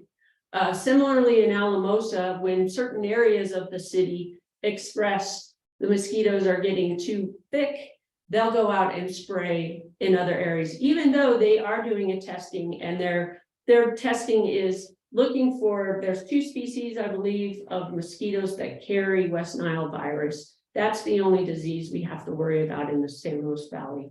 They're testing for the detection of that species of mosquito. Just because the mosquito species is found doesn't mean that West Nile is there. It's a very, it's a really involved testing process where you send them off for additional analysis to see if they actually have the disease. But in spite of their testing, they are still primarily complaint driven. So when people complain of too many mosquitoes, that's when they react or bump up their program. So testing could reveal that the same number of mosquitoes are present in a trap before and after, with or without spraying. I think because the programs are complaint driven, I think there's a real solid chance that there's a placebo effect. Simply having the truck drive around town makes people feel like, okay, this mosquito issue is being addressed. We don't have any data. Nobody has data on how effective it is. And there is data and scientific evidence that shows that mosquitoes do become resistant to different chemicals. That's why different chemicals are being developed all the time to knock them back. So it can be an arms race, which means that you're out there spraying a chemical, you're affecting populations of mosquitoes, but there's always those mosquitoes that aren't affected or have just a natural immunity to a chemical. They're obviously the ones that are going to reproduce. So you're just creating a population of resistant mosquitoes to a chemical. So that's my argument for testing. It's important to know if it's working. Just because the truck is going by doesn't mean that it's actually having any effect. And Rob has said himself that sometimes he thinks if the truck just drives by and sprays a mist, people will be happy and that'll cut down on the complaints he gets. A comment about pollinators. It's true, bees go into their hive at night, but bees aren't our only pollinators. Butterflies are pollinators. They don't have a nest or place to hide at night. Moths are pollinators. They're active at night. So the notion that pollinators aren't affected, beneficial insects are not impacted, is not accurate. This is not a chemical that's specific to mosquitoes, it's specific to insects. So this chemical does have negative consequences to species, insects that are beneficial to us, that we all care about. I should have taken notes on what. That's all I can think of at this time. Or, oh, one other thing. So I'm sorry I was late. I forgot this meeting was tonight until 7 o'clock. But I really want to thank Rob and call him out for his openness to having these discussions, his openness to developing the survey and doing all that. That was a lot of extra legwork for him. And I really appreciate working with him on this. One more thing I was gonna say. I will thank you and Cindy, because you guys have been very gracious in this entire process. There's always been a really good dialogue and a debate, not necessarily complaints and arguments. Right. It's just been a really educational and a good debate, and it's good to do that. Yes, I appreciate that. To Jenny's point, is there a simpler form of testing where we're not trying to identify specific species? We're just doing simple counts of mosquitoes. That is the first part of the testing, and that is, you basically category all the mosquitoes that are kept in a trap. Of the valley, 7 species are found here. Of those 7 species, 1 of which can actually carry the disease. But for So- efficacy, we don't care about the disease. We just want to know if there's more or less mosquitoes. Right, and we would have to. The caveat to that statement is we would have to set a threshold. In the traps that would designate trapping. So, for example, Alamosa's mosquito district is 25 to spray an area. On average, though, each of their traps collect over 200 species. They have 1 person that daily spends nothing but counting mosquitoes. But we don't necessarily have to trigger anything on this. We could just do it as a research portion at this We point could to do find that. out. We could test Wednesday, which should be the highest population, and we could test Friday, we should see the, or maybe it's Saturday. I don't know. what time for it. Test Yeah. But not, Wednesday. so let's skip the species. I mean, at least again, I go back to my point. I don't think people care about the disease. So They care about going out in their backyards in the evening and enjoying themselves. Well, what's more is there would be certain, if you really looked at, if it's complaint driven and people have high mosquito populations in their backyard, look at where it is in town. I'm pretty sure that, well, now that the Skeff Trail is actually a lovely wetland right now. It isn't typically, but there are certain regions of the city that are wet and dry, and those wetter areas would naturally have higher populations. So if a wet area of town, and I keep going that way because it's over near where you live, where we have our canals and we're closer to some wetlands, that's where you're gonna have your mosquito populations. But does that mean that every block in the city needs to be sprayed? So that's something that Alamosa does. There are regions, and when populations are higher in certain regions, they apply to that region. They don't apply everywhere. Oh, that's actually incorrect. They apply everywhere, but if they have a higher population in one area, they do more spraying Okay. in that area. And I wouldn't need me going to that stage at this point. Let's just see if what we're doing is effective. It could be 1 trap. We could do regional studies, and see. It's actually a great science fair project. It would be, unfortunately, I'm too old. Yep, and our kids are too old. So, to my point about the placebo effect and complaint driven. I don't know if you mentioned this before I arrived, but last July, after some of our first meetings with Rob, and he alluded to this, we suggested that why do you spray the alley as well as the street? How about one or the other and not both? And he cut back from July through the end of the season and this whole season, he cut it in half. They cut the time and the chemical in half, and the complaints, there were none. So Last year, moving into the end of June, first part of July, the complaints have increased. And we've even recently have had requests on areas that we don't normally spray or spray, and that would be Sherman Avenue. So I've just been listening and, replaying the last month in my mind, in my head, because I've been out of town. I've been in the country. I've driven to all kinds of different places. I live in town. So. A question. Like, do we buy bug spray and to go outside into our backyards and load it up with that, like load ourselves up with bug spray? Not really. 40%. Sometimes, right? But you almost never forget it when you go to the mountains. You know what I mean? Like, and even like the other day, whenever I was driving in the country down the county line, I was driving and all of a sudden I was like, I went like this and I'm like, I kind of had like a, I don't know, I didn't know what to think because I thought there was a diesel truck in front of me. And it wasn't a diesel truck, it was a whole swarm of mosquitoes. And I'm like, oh my goodness, there are so many mosquitoes. You know, you just look out into your front yard when the sun's coming down and you can see just constantly mosquitoes. But you go to the mountains and how many more mosquitoes? You're constantly like, you know, like you can't live a second without getting tormented, you know. I'm looking at an eyeball test from my last month. You know what I mean? Going, okay,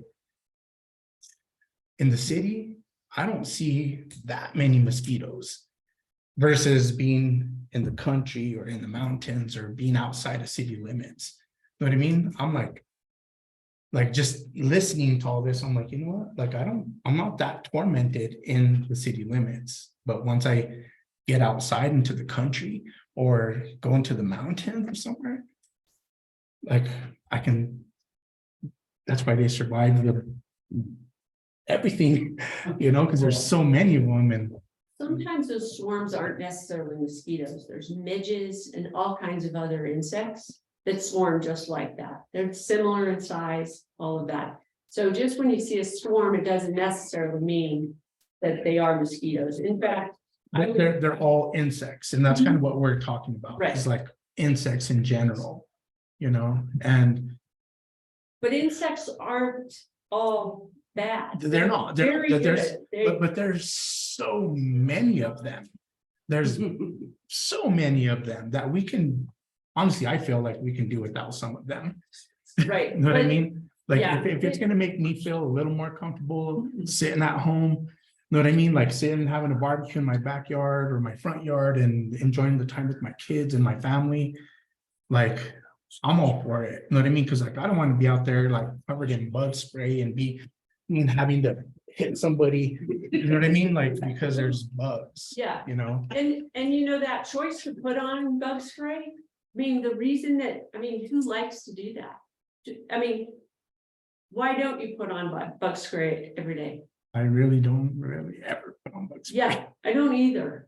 And it's because I don't want that chemical on me, or I don't want to eat it. I don't want to, you know, all those things happen. And that is nice to have the choice of your application of that chemical. But residents of Monte Vista don't have that choice. I get that. And I, you know, like I wish there was something that we could do to like put a barrier over your house and let it all go by, but it's so hard. Other communities don't, many communities do not spray for, most communities in Colorado do not spray for mosquitoes. I think you made the comment that mosquitoes, they're part of our ordinance because there must have been a public. There have been some sort of process. Right. to make an ordinance. And there was, and it was at a time when we had a lot more water in our valley and we had a lot more mosquitoes. We had a bigger problem with standing water because our water table was closer to the surface. So it's, in my view, the ordinance is a relic of a day gone by when we had more mosquitoes, we had more water, and we had different different ideas of chemicals and how they should be used. So from my understanding, we're already cutting back on the alleys. So that's cutting the time in half plus the chemical in half. Right. You know, I think that we should be okay where we're at for a time, get some studies and see if we need to change stuff. You know, because we honestly could be here all night talking about this, you know. And just, I know council, we need to probably move things forward because other things on the agenda. And that's kind of where, I stem from is it is an ordinance. And in order to change things, it would have to be a new ordinance. We'd have to rescind the old one, create a new one. So just for council's education, there is an ordinance in place that deems mosquitoes and insects as a nuisance, and we are to do our job. As staff, we do operational things, that's our mosquito control. And we are happy to continue to do that if council wants us to. We are also happy that if council wants, we could add a testing component. You have in your packet, you have a quote for the mosquito traps. And we can start to do that.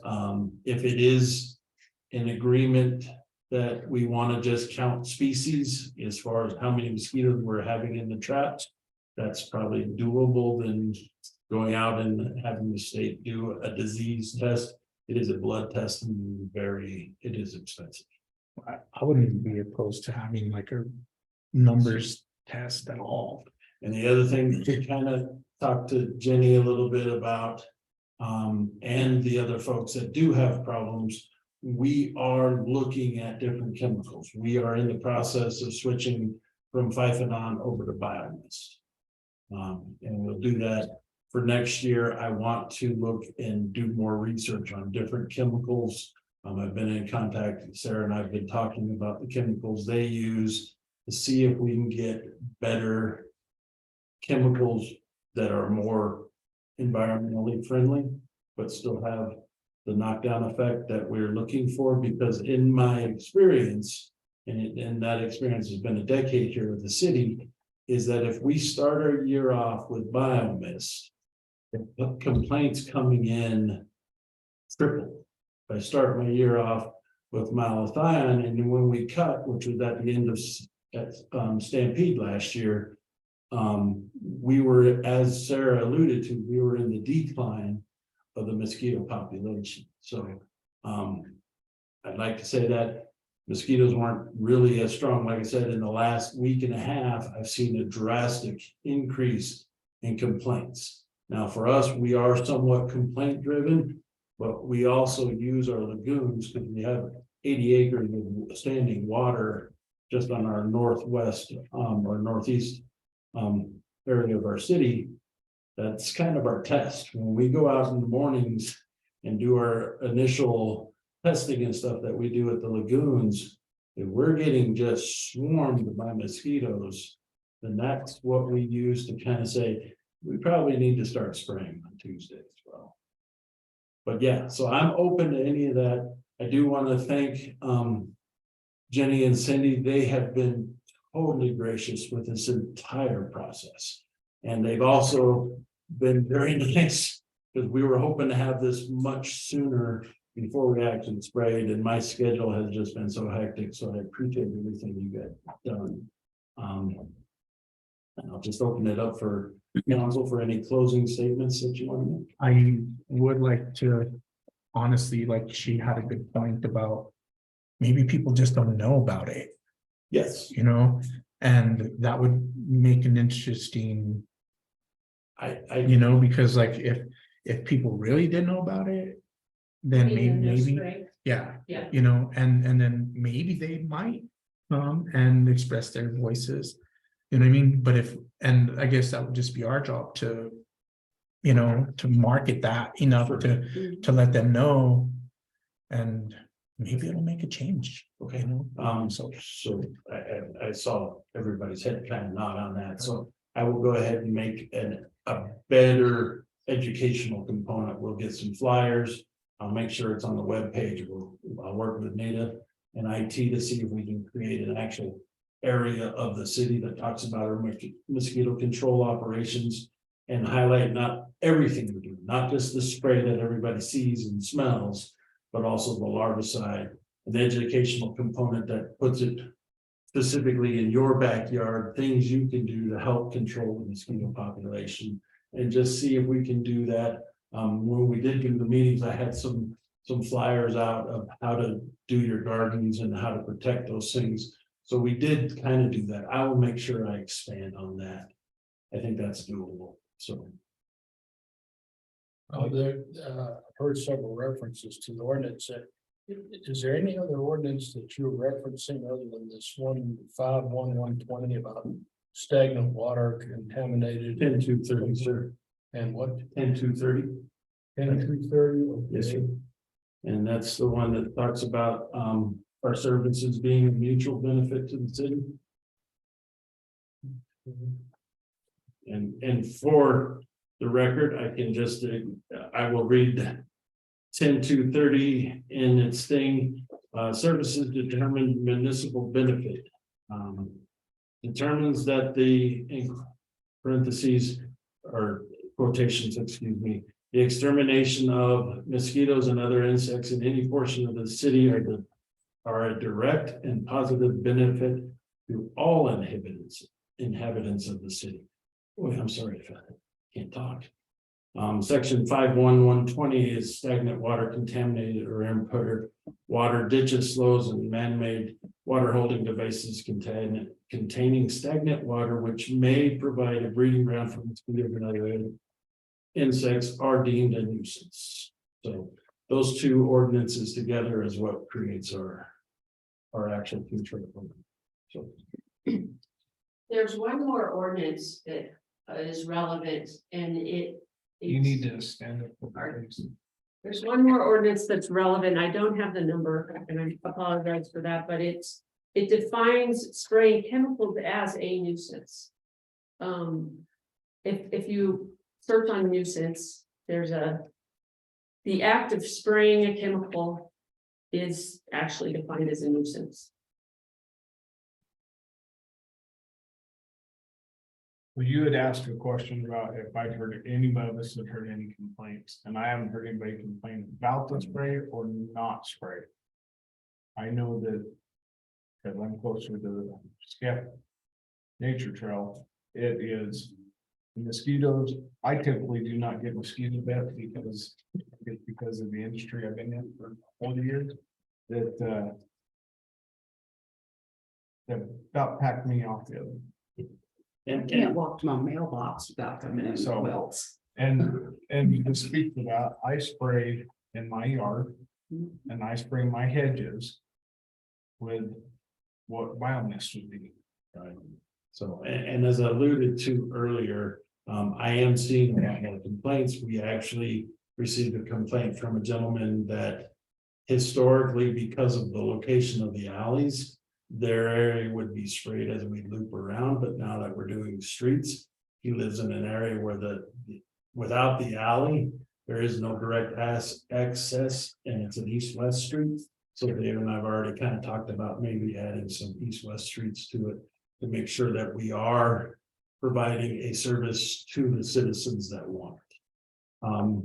Likewise, we are getting more complaints and requests for service, especially on Sherman Avenue. Unfortunately, the ones that we have are not water sewer customers. So that's something that we need to have a discussion on. But we do go all the way out to the Veterans Center at Home Lake. And we do also spray spruce and pine. They have signed a petition. I guess it's been 7-8 years ago, that they requested service, so they are being billed just like our residents within our city limits. They're being billed, so they get that service as well. With that, thank you. Thank you. All I would like to add is, can we please find the ordinance that Jenny's pointed out about spraying, because if they're in contract, you have it, I wrote if it. they're contradictory to that, and that's something we need to fix, so thank you for Yeah. pointing that out. It's because you also remember that state law requires us to spray for noxious weeds as well. So that's another program that we initiated this year for noxious weed control. So we use the county's weed district in the past. So. All right, Council, thank you. Thank you, Rob. And thank you. for sharing Thank that. you. Thank you, Jenny. Thanks for allowing me Thank you. to violate the point of order. Good Good night, thank you. Any financials, Anita?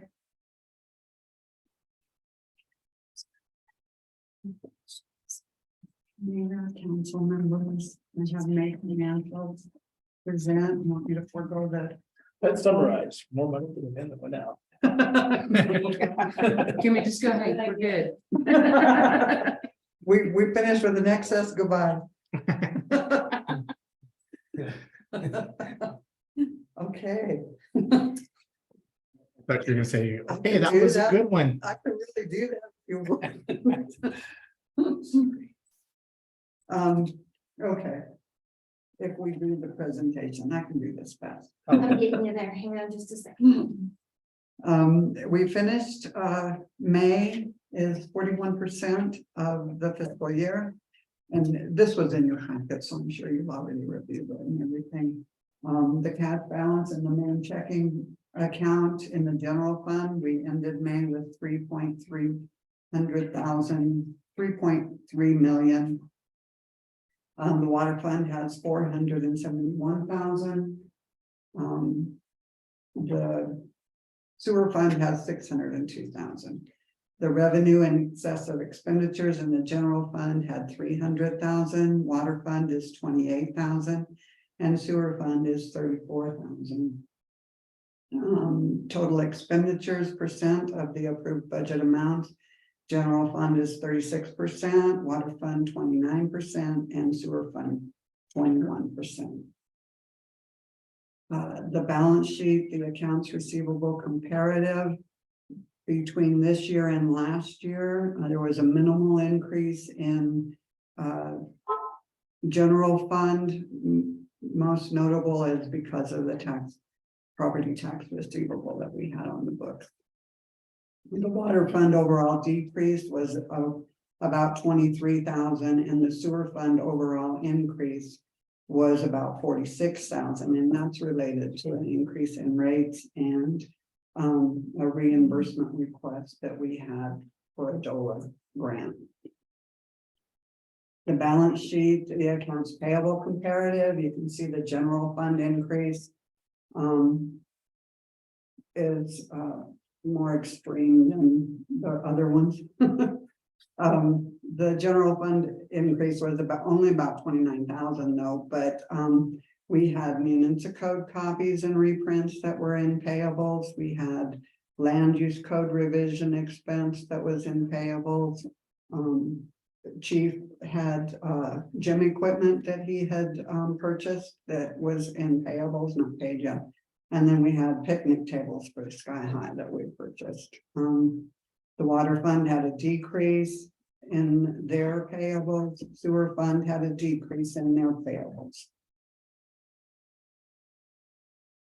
The revenue comparative general fund, we had an overall increase of about 113,000.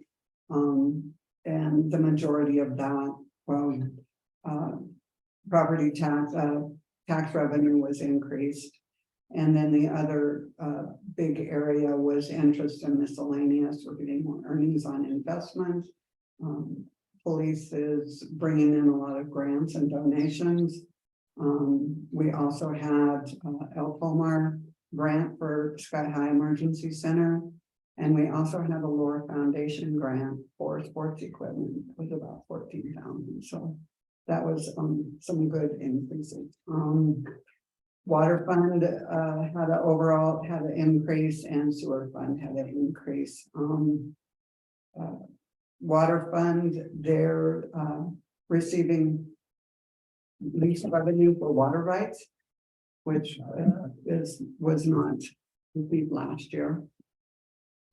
And the sewer fund in overall increase, they had a little bit of grant funds, and service charges have increased, we all know, because of sewer rate increases. This year, 521,000 versus 387,000 last year. And then Rob had some sewer meters and taps that he didn't have revenue for last year.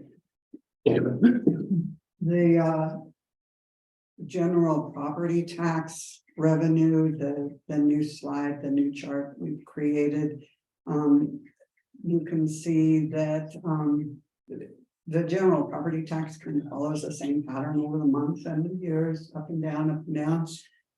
But you can see a small increase. This month showing a small increase over the last couple of years.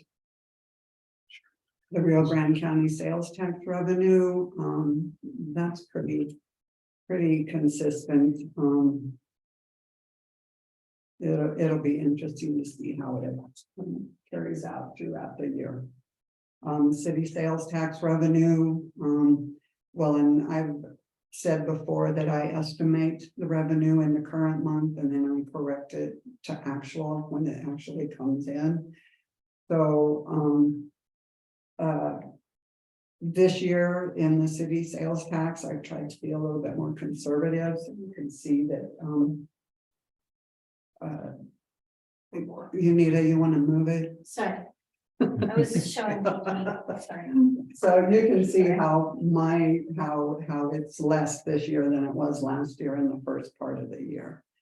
So we'll see how it works out in the year. The total tax revenue, which includes the sales taxes I showed you and the property tax, it also includes franchise and occupational tax. But it follows the same pattern, similar to the property tax, which includes the peaks that are related, to the due dates. Thank you. Expenditures, you can see expenditures are higher this year in the general fund, and the sewer fund had increased expenditures. Expenses this year that are different from last year, we increased our support to Tri-County. We purchased a SAN for the upgrade to the network server. Chief has been purchasing firearms. We expanded to the community development department, which was not last year. We've been maintaining Valley 3. Now we're working on the sewer wastewater plant design, and we also had the SEP fine. So those are some pretty high expenses that we had this year. Unexpected expenses were better operation of our rec department.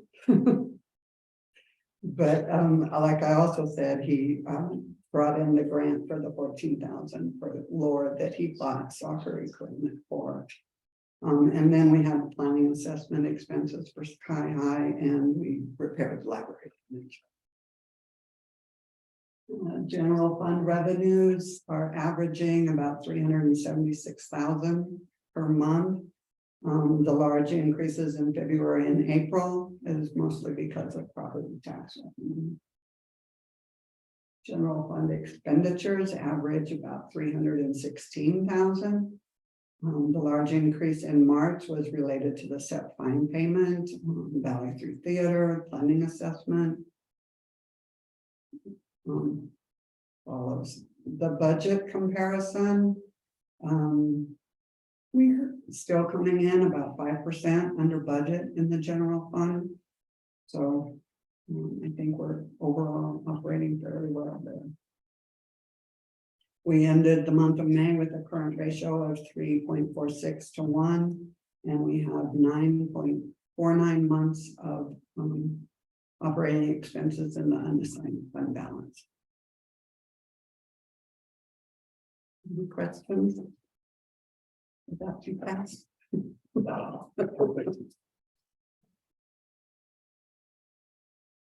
Oh, after you get done with them. What? Make a motion to approve the financial report. Oh, Seconded. Been moved and seconded to approve the financial report for Bay.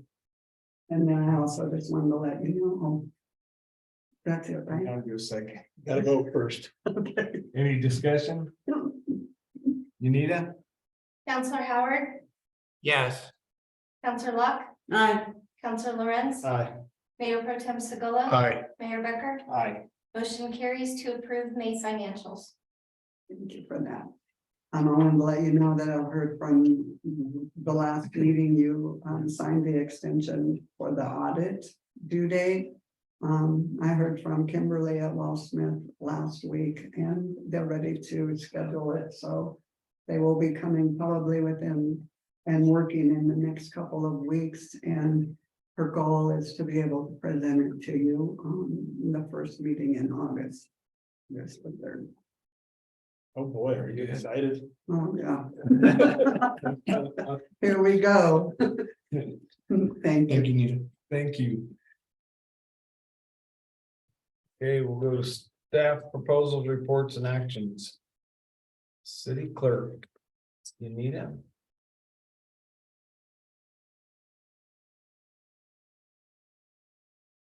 Good evening, Mayor and Council. Just have a couple of quick things for you this evening. So this year is an election year. So we do have 2 council seats up this year. So Councilor Locke and Councilor Howard's seats are both up this year. So you both will have the option to run again if you both choose to.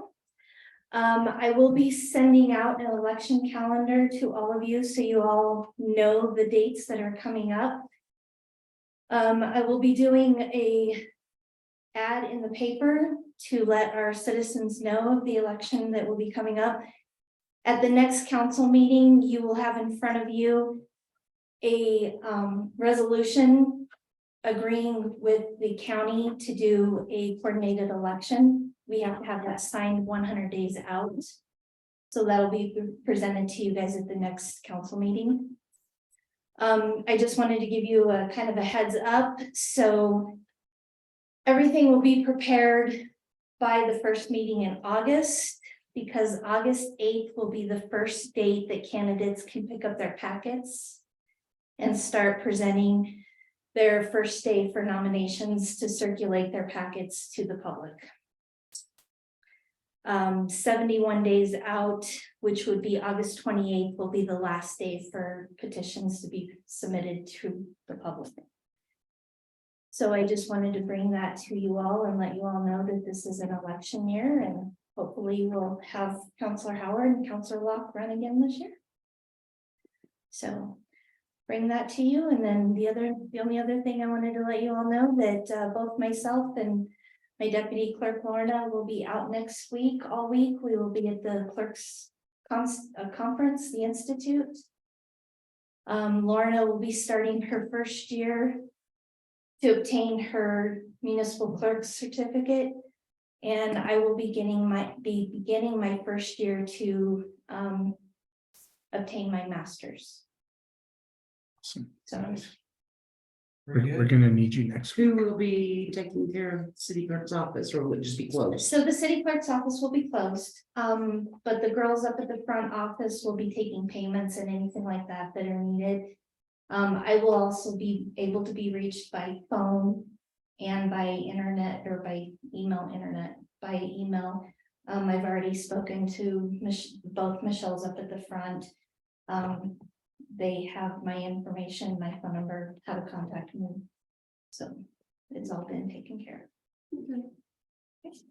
Very good. Thank you, Nita. Kristen, IT department. Good evening.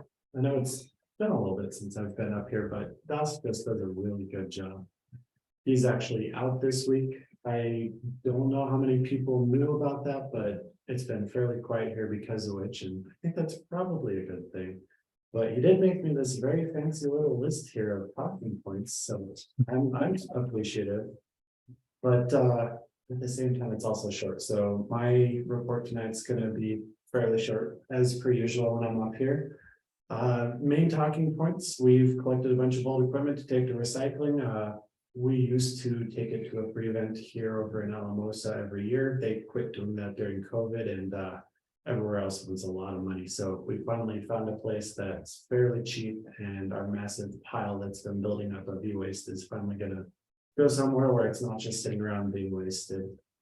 On that note, we also had to go through and update the way we keep track of everything.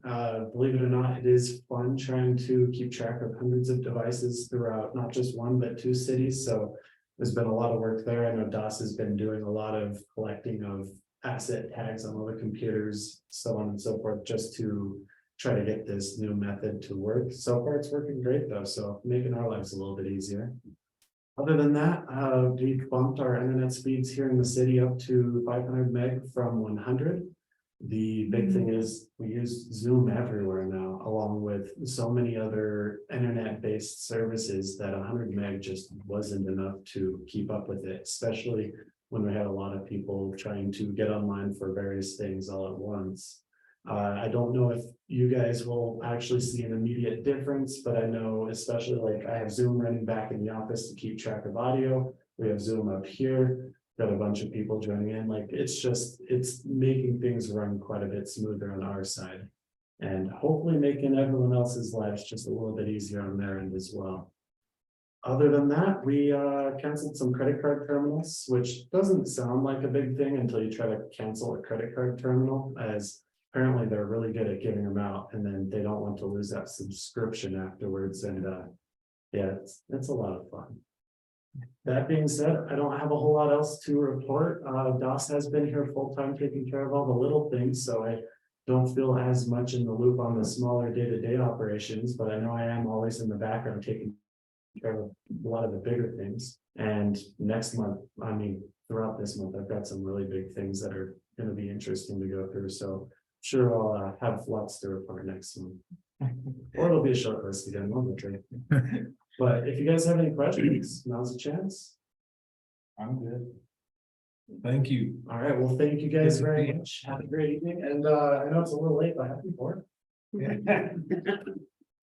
City manager. Biggest piece of paper you've ever brought up for a report.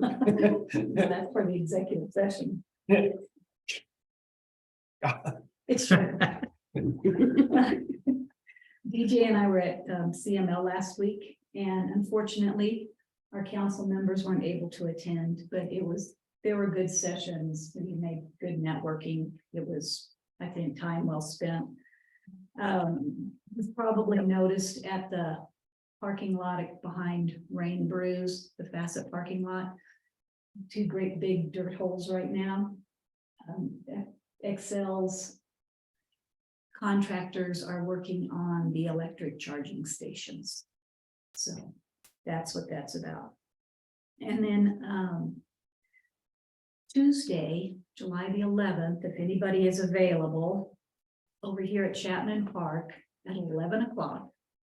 We've had 2 people in town that have taken up the project of little libraries where we supply books, and so you can come and take a book, you can exchange a book, you can leave a book. And so the part of it is to encourage children to continue reading throughout the summer. So we're going to be doing like a little ice cream social with them. The city is really proud to be partnering, because anything we can do to encourage school-age kids to read more is very valuable. So it's 11 o'clock at Chapman, and then they're also doing a little dedication at Sanchez Park at 1 and 3 o'clock at Marsh. That staff will just be at the one at 11 at Chapman. So if you guys want to come, please join us. So they're going to be giving books away at all the other parks too. So just those 3. And so it's a cute little stand. It's higher than, 3 feet tall. And the one in Sanchez is actually mounted, and they mounted the one at Marsh Marsh Park today. So they're actually up. They're really nice. And it's basically an area where you can come and you can take your free book. They'll have it stocked, but also at the same time, if you have books that you've already read, you can just put them in there and somebody else can come and take a book and go read it. And it's just kind of a small little library that people can do that with. Interesting. yeah. Cool. It's Kathy Armstrong and Mike Blinden are the 2 community members. I'm not sure who else they've had help, but she did say today that they're taller than what she expected. And so she wants a rock that kids can stand on so they can get up there to pull it over. I said, we address that later. Like the old newspaper machines. Sanchez Park and Marsh Park dedications the same day. Yes, Yeah, 11, 1, and 3. right. Chapman, Sanchez, March. Okay, Very good. that concludes my report. Thank you. Thank you, Gigi. You're welcome. I'm just gonna stand here because we need to go into executive session. Well, we got council, committee, city commission, council Oh, reports. I'm sorry, I'm rushing you. I've got lots to talk. Bring it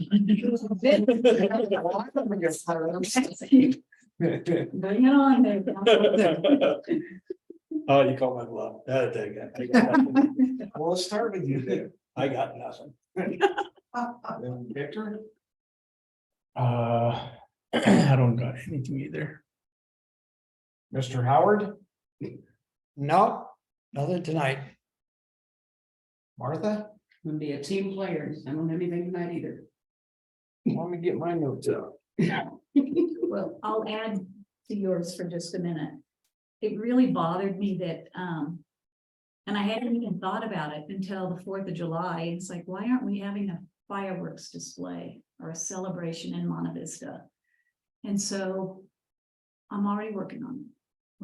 It's up here, but next year we're gonna have a party. That is actually being worked on. I can hook you up with some people Okay, that are working on good, that. because we need volunteers. I'll have two things. One, I went to Alamosa for the breakfast and all that stuff that was out there. That they had in the 4th of July parade, and it was kind of sad to me. I didn't get to see Gene carry the flags. First off, the honor guard did their job, but Gene and his group weren't there, and it respectfully to them, it showed, okay? The one thing that I really enjoyed was the fact that we go through the line to get to breakfast, and my father-in-law, of course, he wears a Marines cap all the time. And the college students that went up to him and shook his hand. That was awesome.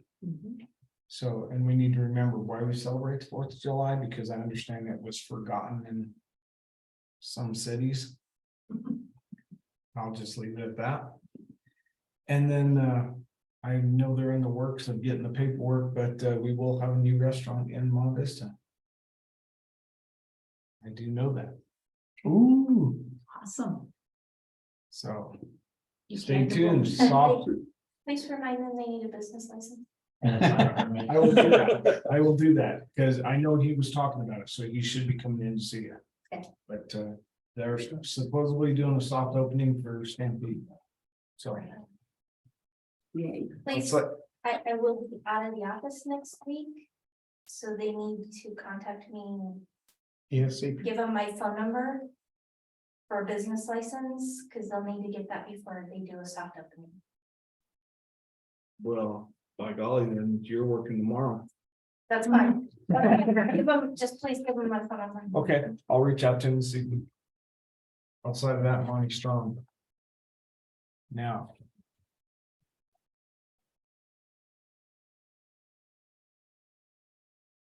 Motion to go under executive session. Make a motion to go into executive session for the purpose of determining positions relative to matters that may be subject to negotiations.